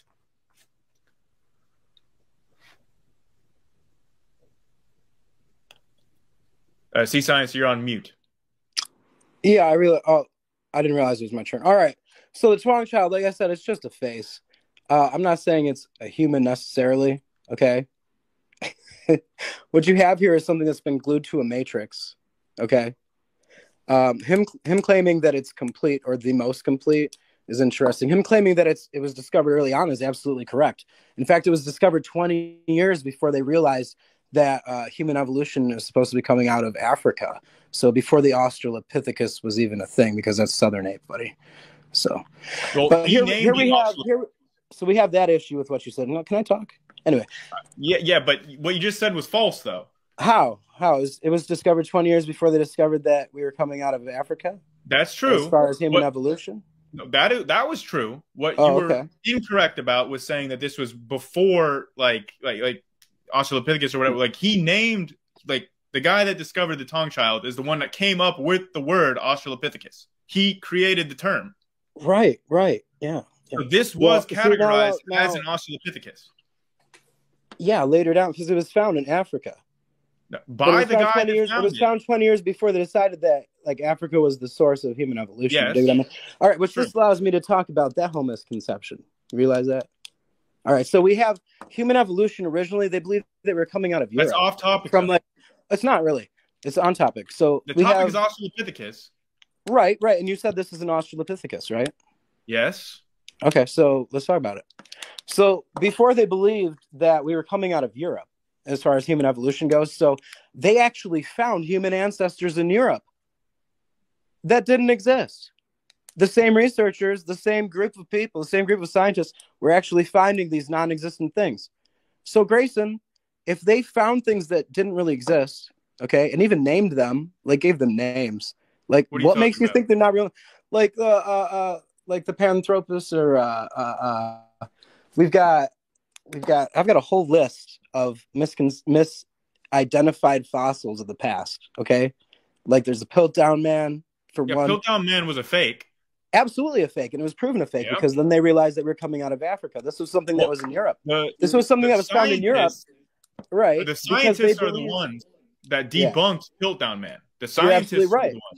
The scientists were the ones because they decided that we're now coming out of Africa. But my point is that before that, they were saying we were coming out of Europe, and they were really finding these conglomerations. They were saying these were what we evolved from.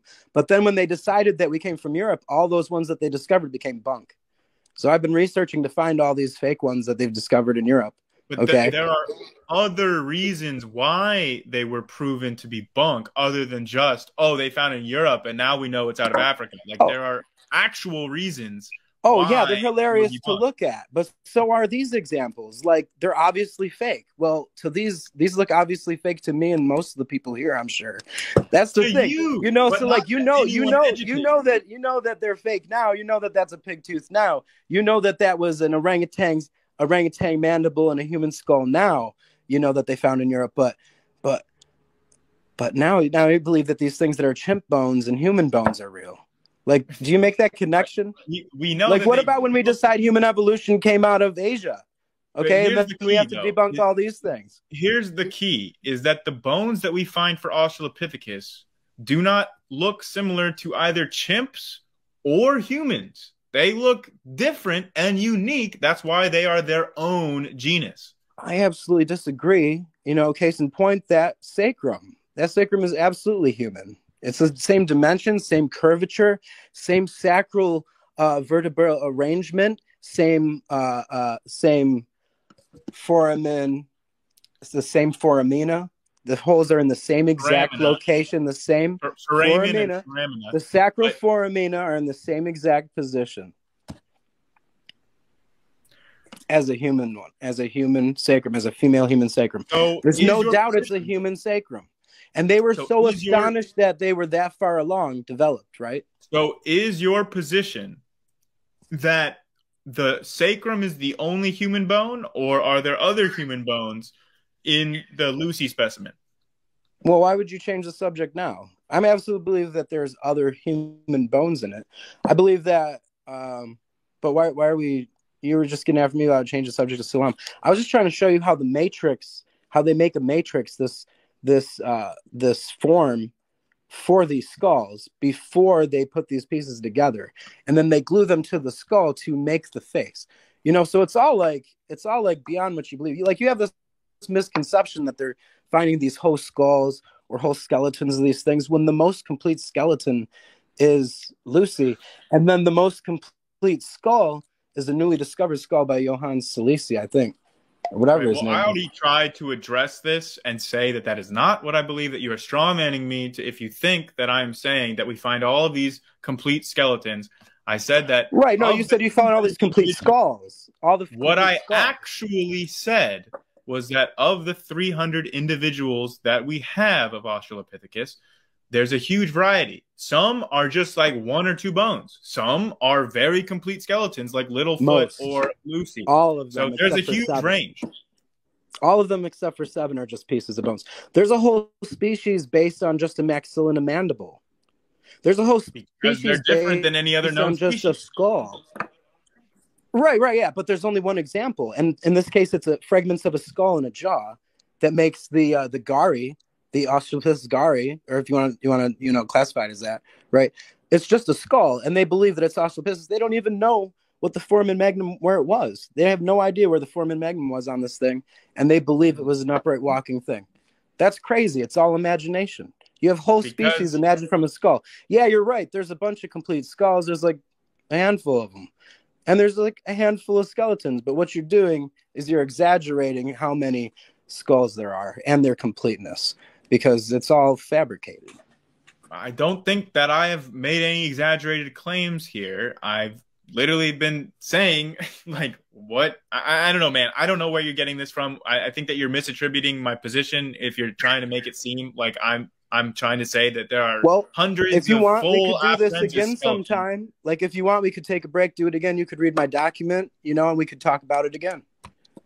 We go right to questions if you want, because we are going on 2 hours now. So, no, I mean, we can go to questions here if you think that this is a good time to call it. But I mean, again, I think I made my point that there's way more than just Lucy for Australopithecus.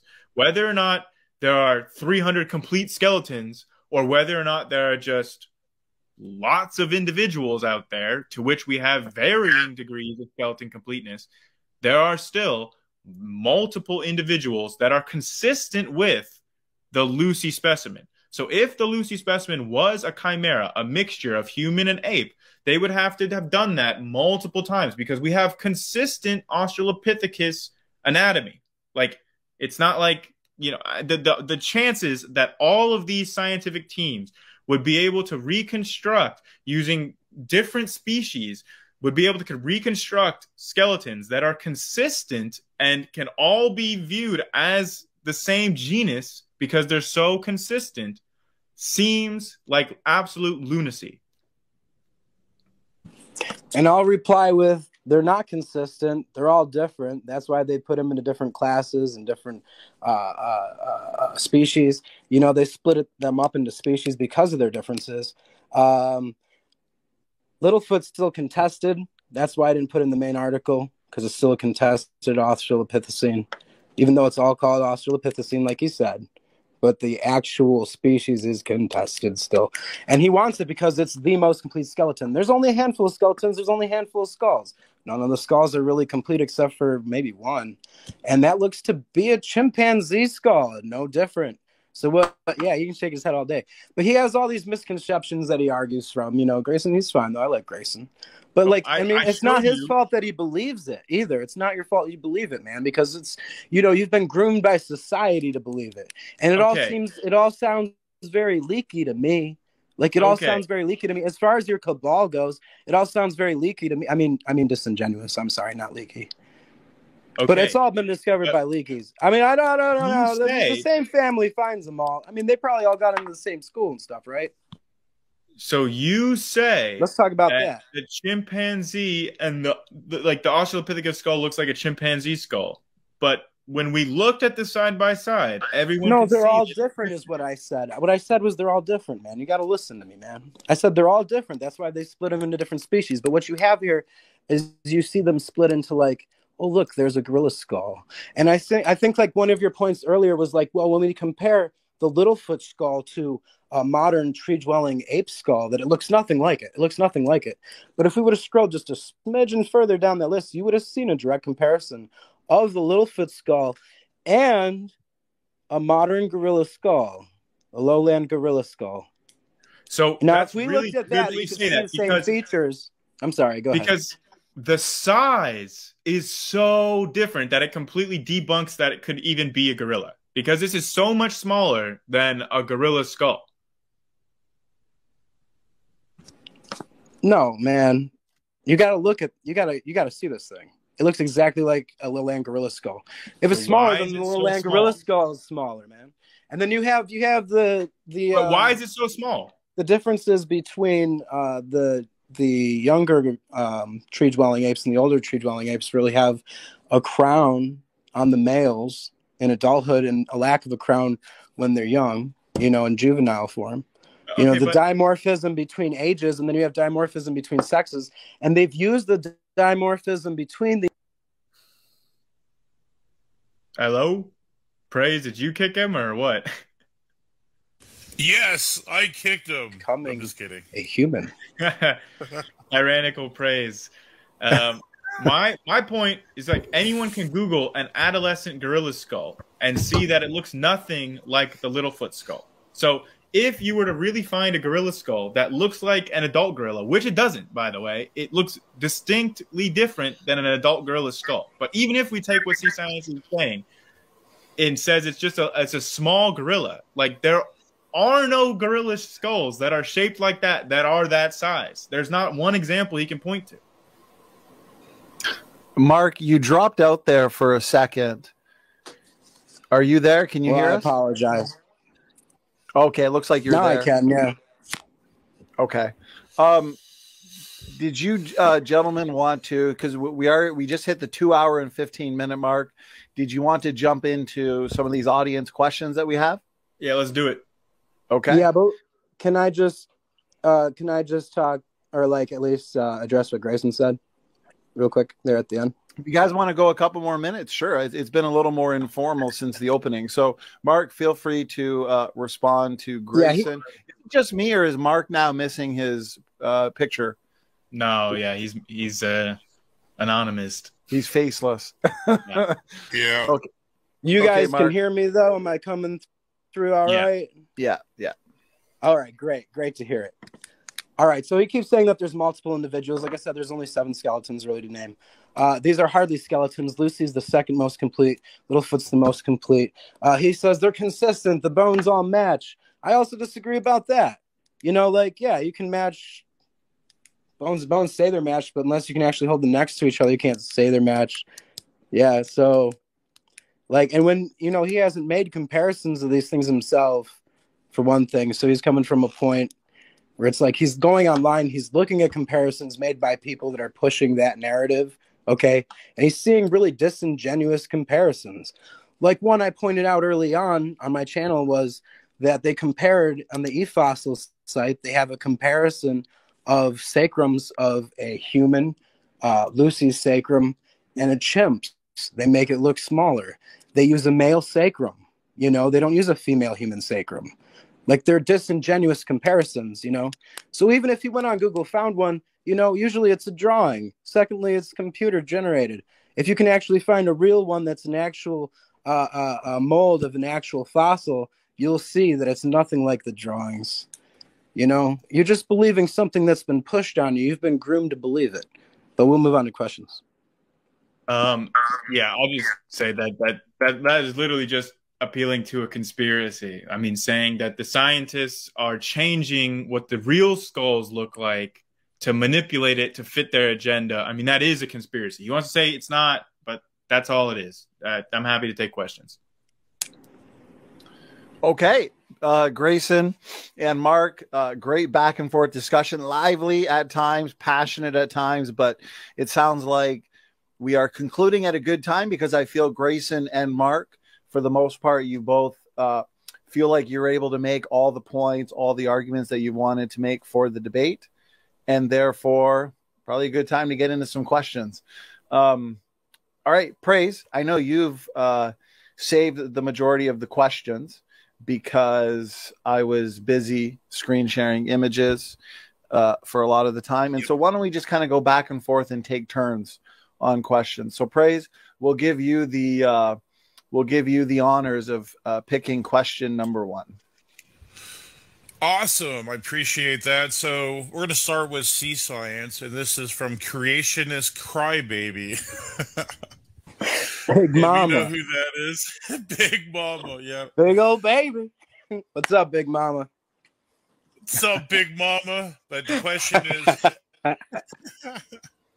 how the humeroformal ratio for 84.6 for Lucy. Stop right there. I have no idea. No idea. I don't know where she pulled that from, but I have no idea. Back to Grayson. Hit him with it. Humeroformal. Does anyone know what that means? Or humerofemoral. Oh, Grayson, I think you're on mute. Buddy. You're muted, buddy. Yeah. Tell me all about it.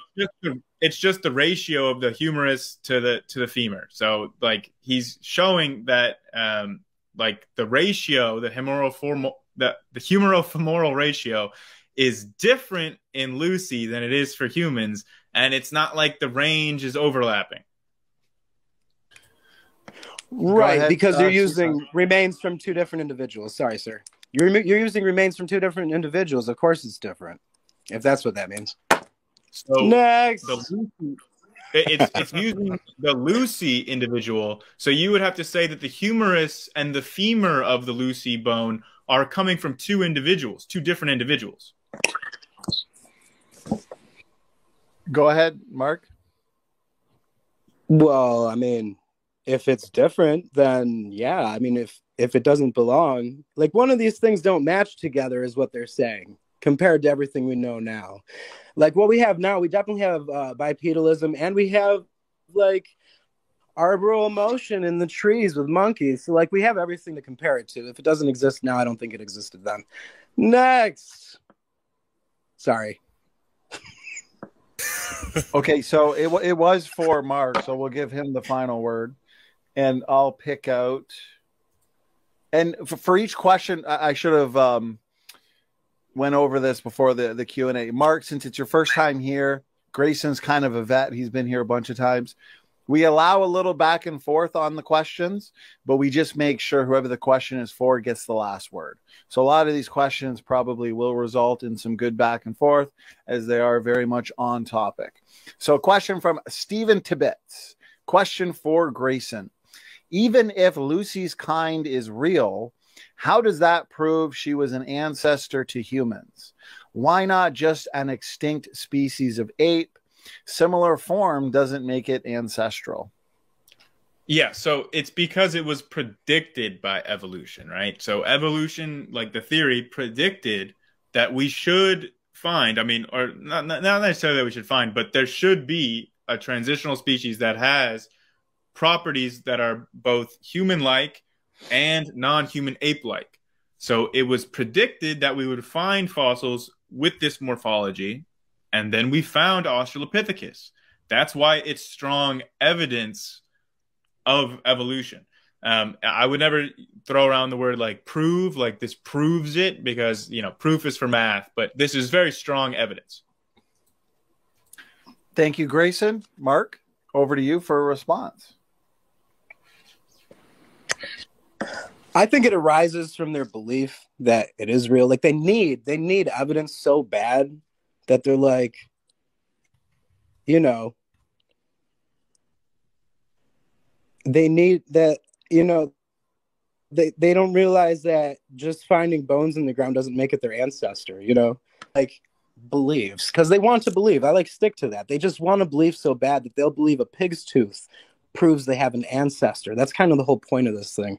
A bunch of pieces of skull cap and, femurs and, tibia and, all these pieces, of rib put into a box. If they can still be found modernly in apes and in humans, then what does it really matter to a creationist? I mean, we don't believe that those layers are as old as you guys believe they are. A perfect example would be what I mentioned with Mount St. Helens. Okay, so these are not exhibiting traits that are in modern humans or in modern apes. These are unique morphological features that do not fit into either category. That's the whole point of tonight's discussion, is because you recognize this. That's why you have to say that this is coming from multiple species, that this is a chimeric creation, because it is so intermediate in features that you have to say that it's actually just a human part over here and an ape part over here. That's the whole reason you have to say that, is because the skeleton is so intermediate. So, yeah, I mean, I'll just leave it with that. I mean, one more thing.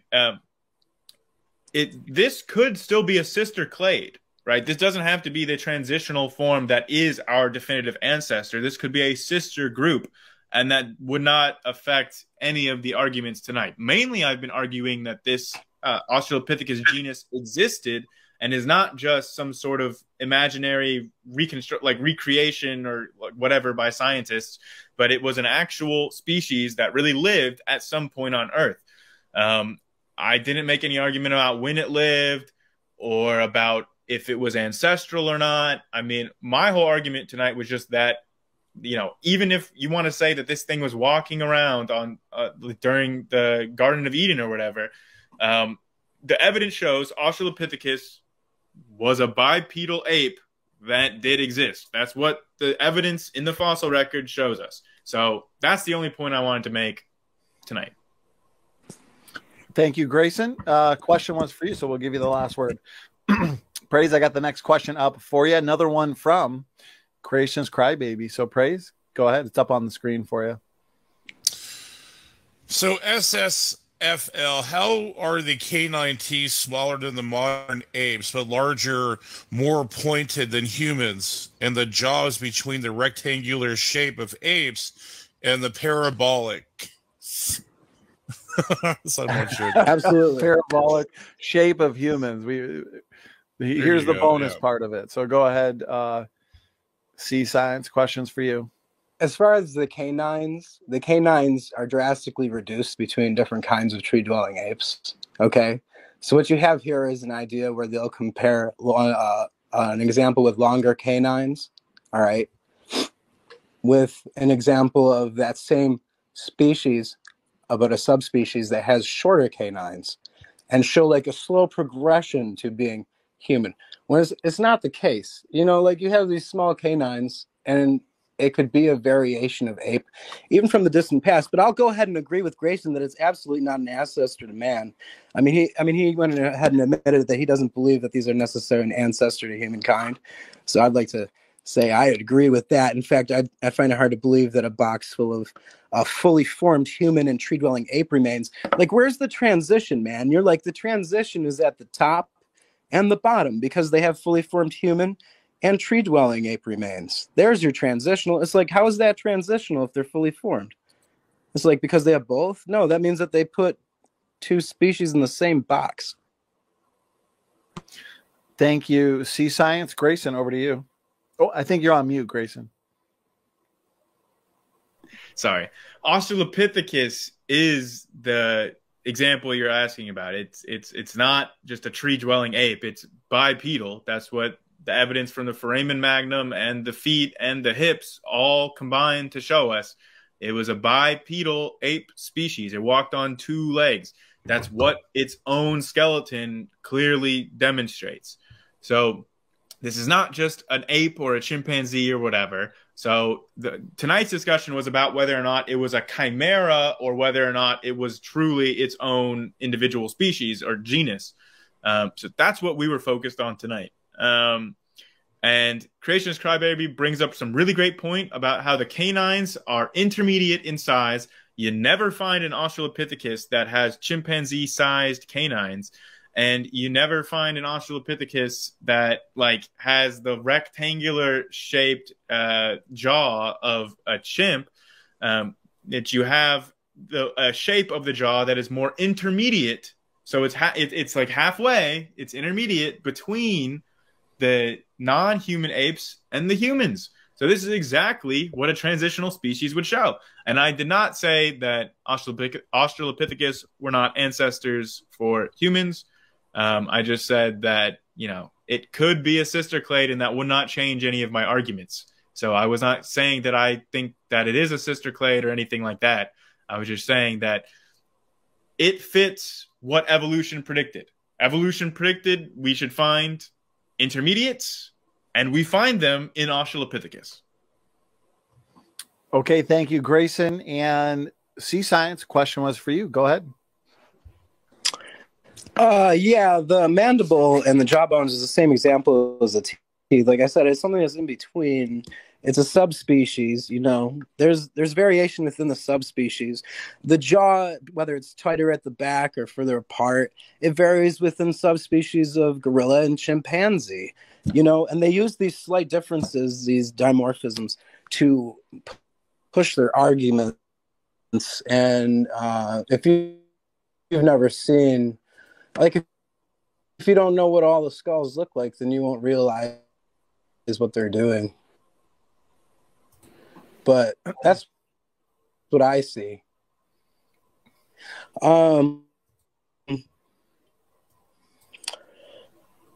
Mark, since you're streaming from Mars, I think can you leave the studio and come back in, refresh your system, because you're really cutting out.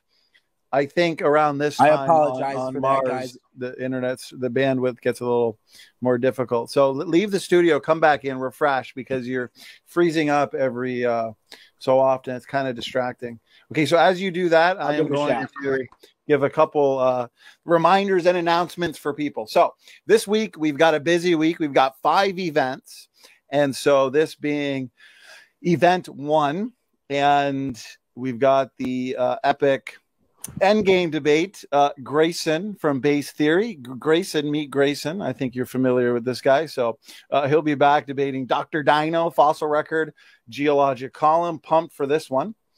We've also got highly anticipated debate here, T-Rock, Mark Siegel. Mark Siegel was here a couple months ago, debated David McQueen on the flood. That was definitely a lively debate. And so we've got T-Rock. He'll be joining us. He'll be debating Mark. Does modern geology disprove a worldwide flood? And so this, if I'm not mistaken, is on Saturday. And so if you're not yet subscribed, hit that subscribe button. We're close to hitting 19,000 subscribers, and we couldn't have done it without you guys. You guys are the life and blood of this channel. So hit that subscribe button, hit that reminder, that notification bell as well. You don't want to miss these debates. We've also got in 2 days, Bill Morgan. He will be here. This is going to be a live show as usual. So we'll be taking audience questions. So he will be here on the 26th. Feedback control systems, amazing systems in our body that keep us alive. Then on the 27th, so we got a nice mix for everybody. We've got is Total Depravity Biblical, Dan Chapa versus Warren McGrew. So a good mix of topics for you. And Mark is back, and with your picture there too, your handle picture. So I'm guessing things have improved. Mark, did you want to give us a quick mic test before we get to the next question? You are on mute, so just make sure to unmute. Mark, are you there? Just make sure to hit the unmute button on your phone. Okay, as he figures out how to click unmute, we'll move on to the next question.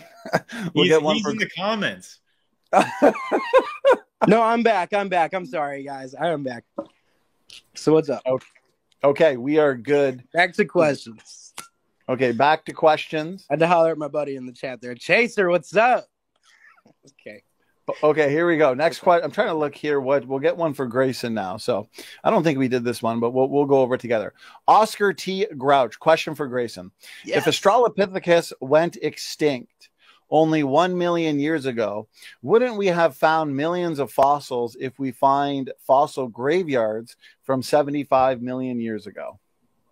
No, not necessarily. I mean, Australopithecus is a species that existed solely in Africa, and fossils are a lot more rare to find in Africa because it's a lot like harsher conditions, and like the humidity is crazy, the environment is crazy, so you don't find that many fossils there in the areas where Australopithecus lived. They don't tend to fossilize very well.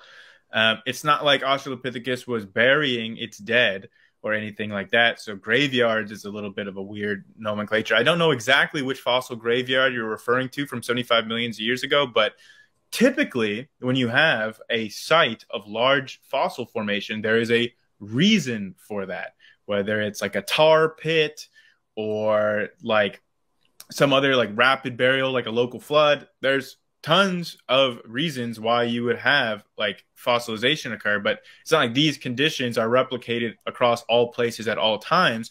Fossilization is still a very, very rare process. So just because something was recent, Australopithecus, I don't think it was 1 million years ago, but like 3 million years ago, sure. So it's not necessarily true that we would expect to find millions of fossils. I mean, I think the fact that we have over 300 individuals is pretty good. Grayson, appreciate the response. Mark, floor is yours. Am I coming in clear, guys? Are we looking Yes, good? you are. You're coming in. We did the app, restarted the app, we're rolling again. All right, I see where Oscar's coming from here. He's saying that if something lived 1 million years ago, shouldn't we have a few more fossils of it than something that lived when the dinosaurs were around? If we have fossils from something that's 65 million years old and they're found in complete articulated form sometimes, shouldn't we expect to find at least one of these million-year-old animals, these hypotheticals, to be found in complete form at least once? How long have we been looking for them again? A lot, like 18. Never mind. Anyway, the point is, yeah, I think we should expect to find a few full skeletons of these animals that they believe in exist. If we can find full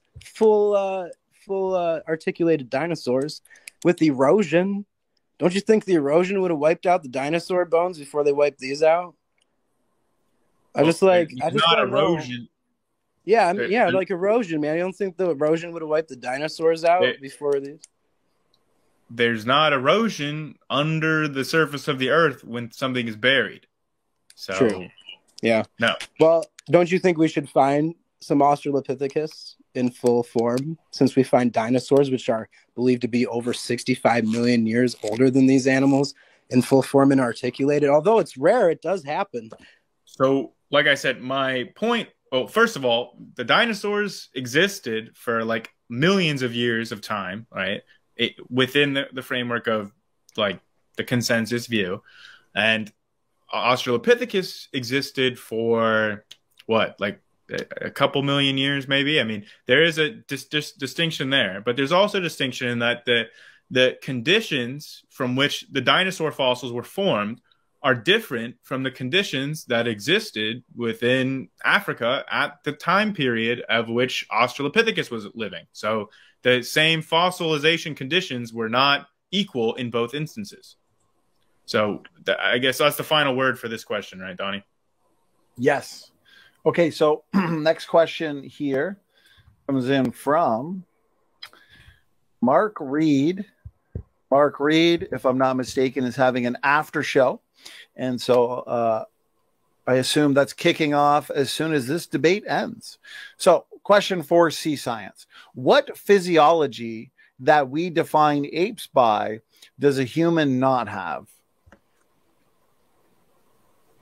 Well, it's apparent that Mark Reed wasn't watching in the beginning of this episode.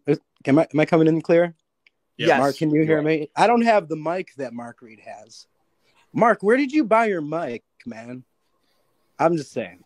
But anyway. Is that a shout So out to Mark's human bike? sacrum?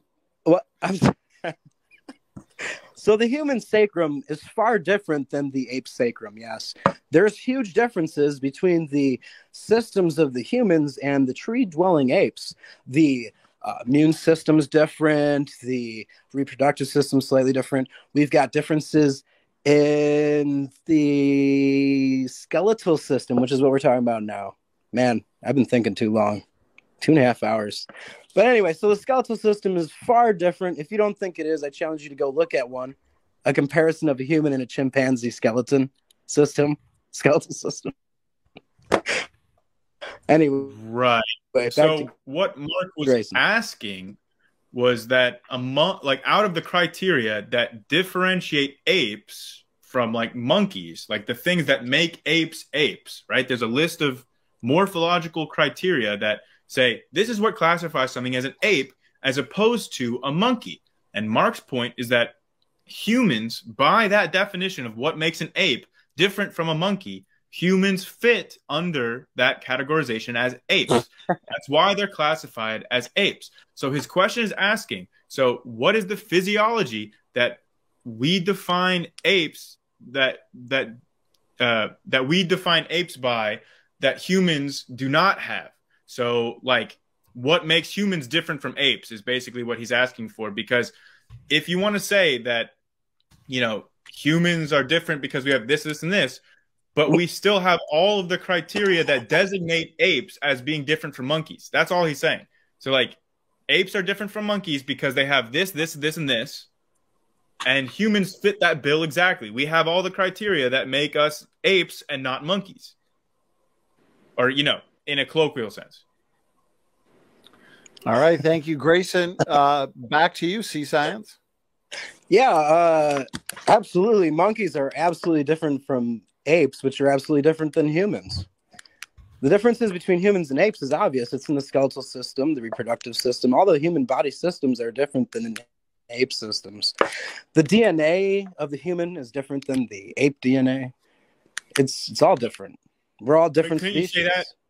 Couldn't you say that about chimpanzees and gorillas? I mean, they're very different, but they're both apes, even though they have different DNA. They're slightly different, but they're both apes. Absolutely. How about chins? You know, apes don't have any chins.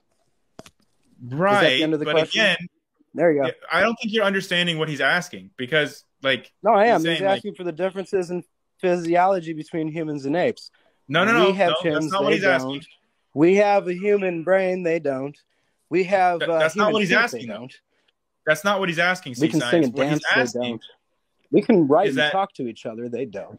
Okay, that's not what he's asking, SeaScience. What he is asking is of the criteria that define what an ape is, okay? The things that define what an ape is, which of those criteria do humans not have? Because humans seem like we meet every single criteria that defines what an ape actually is scientifically. I think you're reading into it, Grayson, because he said nothing about monkeys. He only mentions apes and humans in this. And I did state what the difference in physiology is between apes and humans. So I don't know what we're still talking about. Next question. How much did Mark pay for that? Nothing? Was it free? See ya. He paid with his presence for being here, Mark. I appreciate that. Okay, so let's move on to the next question. Comes in from Why Budry. Question, I'm guessing this is for you, Grayson. If Lucy was becoming human, what evidence of human culture has been found, such as musical instruments, jewelry, and ritual burial? I don't understand why any of that would be a criteria for what makes something human or not.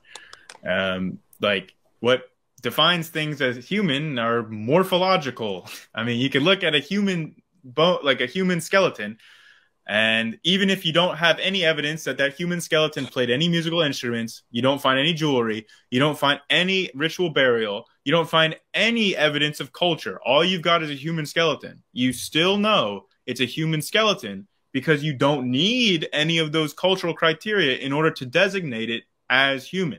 So none of that stuff is necessary. And also, Lucy is not human. it's an Australopithecus, not of genus Homo, so it's not human. Okay, thank you, Grayson. Anything you'd like to add to that, Mark? As far as musical instruments, I know that the first musical instruments they supposedly found, or the oldest dated ones, were from the some Homo. But anyway, they were bone flutes. So the first instrument were bone flutes, supposedly. As far as the Afar region, for the Australopithecus afarensis, there was some tools found there, the Otawan tools, but those are supposed to belong to the habilis remains that were found near there. So I don't know if they're trying to actually attribute those to the afarensis themselves, but more to the other that was discovered there. So they really believe that these things had no fire, okay? They believe these things had no tools. So they just kind of like hung out, chilling around the, nowhere. There was no fire to chill around. They just looked at each other all night. I mean, there's some hilarious pictures in that document I provided. If you do look through it, I suggest you do. It's pretty interesting, these depictions of these things. Sasquatches. Okay, thank you, Mark. Grayson, you get the last word. Yeah, I mean, I think my position is pretty clear. None of those criteria are necessary criteria to designate something as human. Regardless, I think that there is evidence that for Australopith tool use anyway. But yeah, I mean, I don't really know about the first musical instrument found. I just don't think that stuff is very relevant. And he keeps harping on this whole Australopithecus or Sasquatch Bigfoot thing, but like literally go ask anybody to describe Bigfoot. It's got big feet and it's really tall. It's bigger than humans. Australopithecus is clearly not any of those criteria. Their feet are smaller than humans. They are smaller than humans. Nobody would consider them to be Bigfoot. So we can go to the next question. Okay, we're going to start winding things down. Been a ton of fun, guys, but we are coming up at 3 hours, and I know there's an after show some people want to go enjoy. So Hive, Asai, fun question. Thank you for the fun question. Obligate fun question. One fun question per debate. So the question is, what are the interlocutors' favorite ape? Extant or extinct? Mark, let's start with you. I don't know. I'm sorry. I don't have the spoons for that one, Grayson. You don't have a favorite ape? I mean, you don't like chimpanzees or orangutans or gorillas? Hi, what's up, buddy?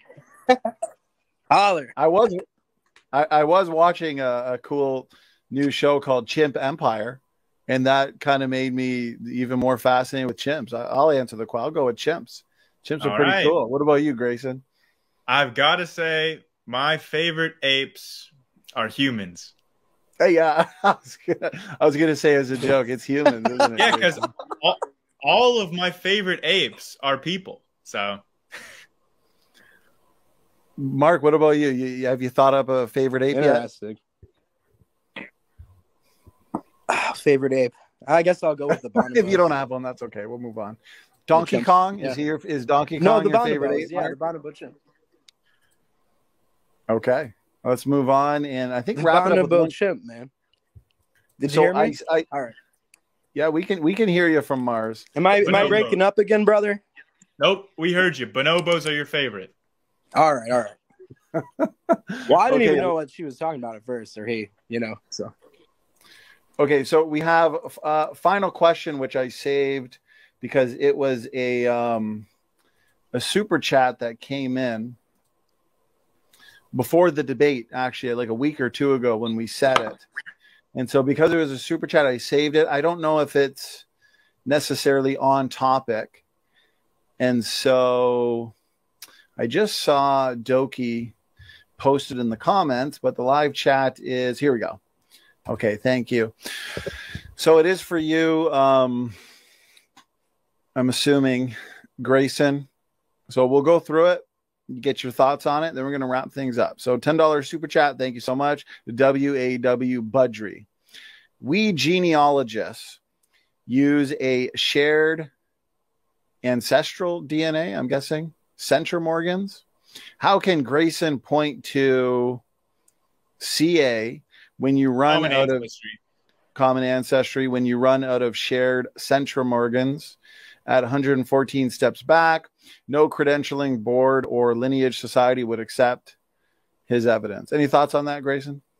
Yeah, so he's a genealogist. He's going with like genealogical things. That's what he means by a lineage society or a credentialing board. But actual geneticists can show common ancestry much farther back than that. So the oldest known case of showing like ancestry based on ancient DNA, I think, was about 9,000 years ago.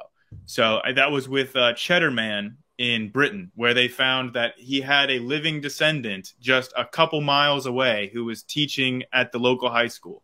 So that's a pretty cool example right there. Geneticists can show common ancestry from quite a long time ago using ancient DNA samples. So he can try to get technical and talk about centimorgans all he wants, but all he has to do is actually talk to a geneticist. Okay, Grayson, thank you very much. Mark, any thoughts at all on that? This is the last question, so feel free to add anything you'd like to. Well, I don't know about the question itself, but I can tell when someone uses a bit of never mind. You know what? I have no idea what this question is talking about. If Grayson claims something can be told about genetics so far off that it's like it still sounds like a fantasy, then it probably is. I guess. Okay, Grayson, you can have a final word on that one. Right. Well, I think that this is pretty emblematic of how the whole discussion has gone. SeaScience admitted that he doesn't understand the question. He doesn't understand like the answer. I mean, he doesn't have the prerequisite knowledge. I mean, it's not like he's dumb. He can go look it up, but he says it just sounds wrong what Grayson is saying. So it's probably wrong based on just a feeling that he has. Well, it sounded like an argument from ignorance at the end. That's all I could tell. Is you were like, just go ask a geneticist. You're just not asking the right people. Am I coming through it all? Yeah, you're just like you're making an argument from an authority. Because you're saying just go ask a geneticist. Am I coming in through like clearly at all? How long has this been happening? Like how long has it been messing up the entire time, basically? It has good points and not so good points during the discussion. But all right, well I'm gonna have to check it. But yeah, me saying go ask a geneticist is not like I'm not saying that they're wrong because they're not a geneticist, or like my argument is true because geneticists are saying it. I mean, I'm showing that you can show common ancestry for Cheddar Man. Do you assume that they're not geneticists, though? Because you're making an argument from authority. Sorry, could you repeat that? Am I assuming what? Assuming that peer is not of that authority. So do you assume that person is not a geneticist? Well, I know that person is not a geneticist. Yes, like I mean, since you're making an argument from authority, then you're already assuming that peer is not a geneticist. Okay, right? Because I know the person. All right, who so commented. Well, either way, you're still making an argument from authority. You're like, well, I can't say so. But I'm not, though. You know, the authority can.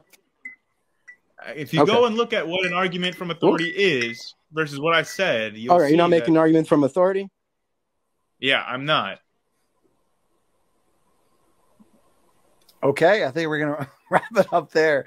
Grayson and Mark. Okay, Grayson and Mark, thank you for... All right, I'll go look. It was really Whenever fun. You're done talking, Mark, I'll give my final word. I'm sorry, SFT. Thank you so much for having me on, SFT. You're the best, man. Well, no, it's because me and Grayson, we're here on planet Earth. You're streaming over on Mars, so there's a bit of a lag in order to, get whatever you say. So it's completely understandable. So, Grayson and Mark, thank you for the very engaging debate, the Great Lucy debate. We've had a fun chat the whole time. Lots of great questions. It's definitely been a very comprehensive discussion on Lucy, probably one of the most out there. So Grayson, Mark, you both put a lot of prep into this, and I think it was a lot of fun. I think it was pretty entertaining and very interesting for sure. So let's get some final words, final thoughts. Grayson, let's start with you. Again, thanks for doing this. Any final words, final thoughts? Yeah, so basically, I think that what most people have been able to see tonight, hopefully, is that ultimately when presented with actual evidence that clearly disagrees with SeaScience's position, he will just revert to saying that evidence is fabricated. It's a conspiracy. They're faulty reconstructions. They're just trying to manipulate the data to fit their evolutionary theory. And so that's what he reverts to every time. And we saw earlier that he will disagree just without any knowledge of the subject. He will disagree purely because it feels like it disagrees with his position. It feels like it can't be right to him. So he's incredulous about something. So he'll disagree with it and then go try to do the research to justify his preconceived bias. So I think that's all we've seen tonight is basically just him taking any evidence that's against him, which I think just the Australopithecus fossil in general disproves creationism, at least. Or maybe, okay, some creationists can say that Australopithecus was walking around and a bipedal ape. Sure, whatever. That would be more respectable than trying to say that this was a fabrication, this was a fraud, this was a chimeric combination of multiple species. Like, that's all that I was trying to focus on in the debate tonight, was debunking those claims. So I think that I've done an adequate job. I'm sure that an actual, paleontologist could probably do a better job than me. But I think I did an adequate job, at least for any logical, sane members of the audience listening, that, yes, it very clearly was not just a chimeric hodgepodge creation of scientists or anything. This is very clearly a real genus that really did exist at some point on Earth. So that was my goal, and that's what I tried to do this conversation. So thanks for having me, Donnie. My pleasure. Thank you for the final words, final thoughts there. Grayson, Mark from SeaScience Film Labs, thank you as well for joining us for this debate, for doing this debate. This was your first one here in the Standing for Truth debate community. So again, I appreciate it. Final words, final thoughts. Absolutely. Am I still coming in clear, guys? Yes, you sound good. All right. I'll start at the beginning. Grayson, first, he said that the sacrum brought up was smaller than a normal human sacrum. He was incorrect about that. He said that there was a sacrum found in the Littlefoot conglomeration. There was never a sacrum found in Littlefoot conglomeration. You should go look that one up. He thinks that we only find a single individual at these sites and where they're pulled from, and that's an absolute misconception. So really all night we heard tonight was... all we heard tonight was Grayson's misconceptions, his arguments from his own assumptions about these things. No real research behind it. Like he said, he's not a pro. I've actually been researching this for several years, and you might get me on some of the semantic tricks, but I've got some pretty solid answers for you. It's like you want to believe. My position is that they are just a bunch of human and tree-dwelling ape remains, ones that can usually be found in animals that still exist today. Some of them have been reconstructed, like we talked about the matrices that the faces were glued onto. Beyond that, Grayson just kept saying they're real. Like, he kept insisting, like, he wants some kind of confirmation. Well, you'll never get the confirmation from me, Grayson. They're not real. The only thing that you have are these few bones that you want to believe in. Like, you need to believe in these ancestors. You're looking for something to believe in, man. And that's the difference between you and me, is I'm the actual skeptical hand here. I'm the one that's critical of these things. And giving you a critical view is that the ones that you said was a complete skull, that Twan boy. Okay, listen, the Twan skull, listen, it's not even a complete skull. You kept calling it a complete skull. It's a face. You're just arguing from these misconceptions that you probably still are going to go on believing, because you'll probably watch this, or you might not even watch this again, but I hope you remember that it's not smaller.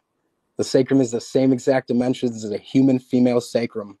I'll have you believe that they're not real. no matter how many times you insist they are. 10 And seconds. that we only find a single individual is your imagination. All right. 10 seconds. 10 Afarensis seconds is an imaginary is up. animal. All right. Afarensis is an imaginary animal that looks like a Sasquatch, named by Johansson and his team. All right, Mark and Grayson, thank you for your final words and final thoughts, and in a way, a concluding statement. So, again, fun debate. If you want to see more from our guests, their links are in the description box. And also my moderator, Doki, in the chat, brother, appreciate it, has posted the links there too. There's also a link to the after show.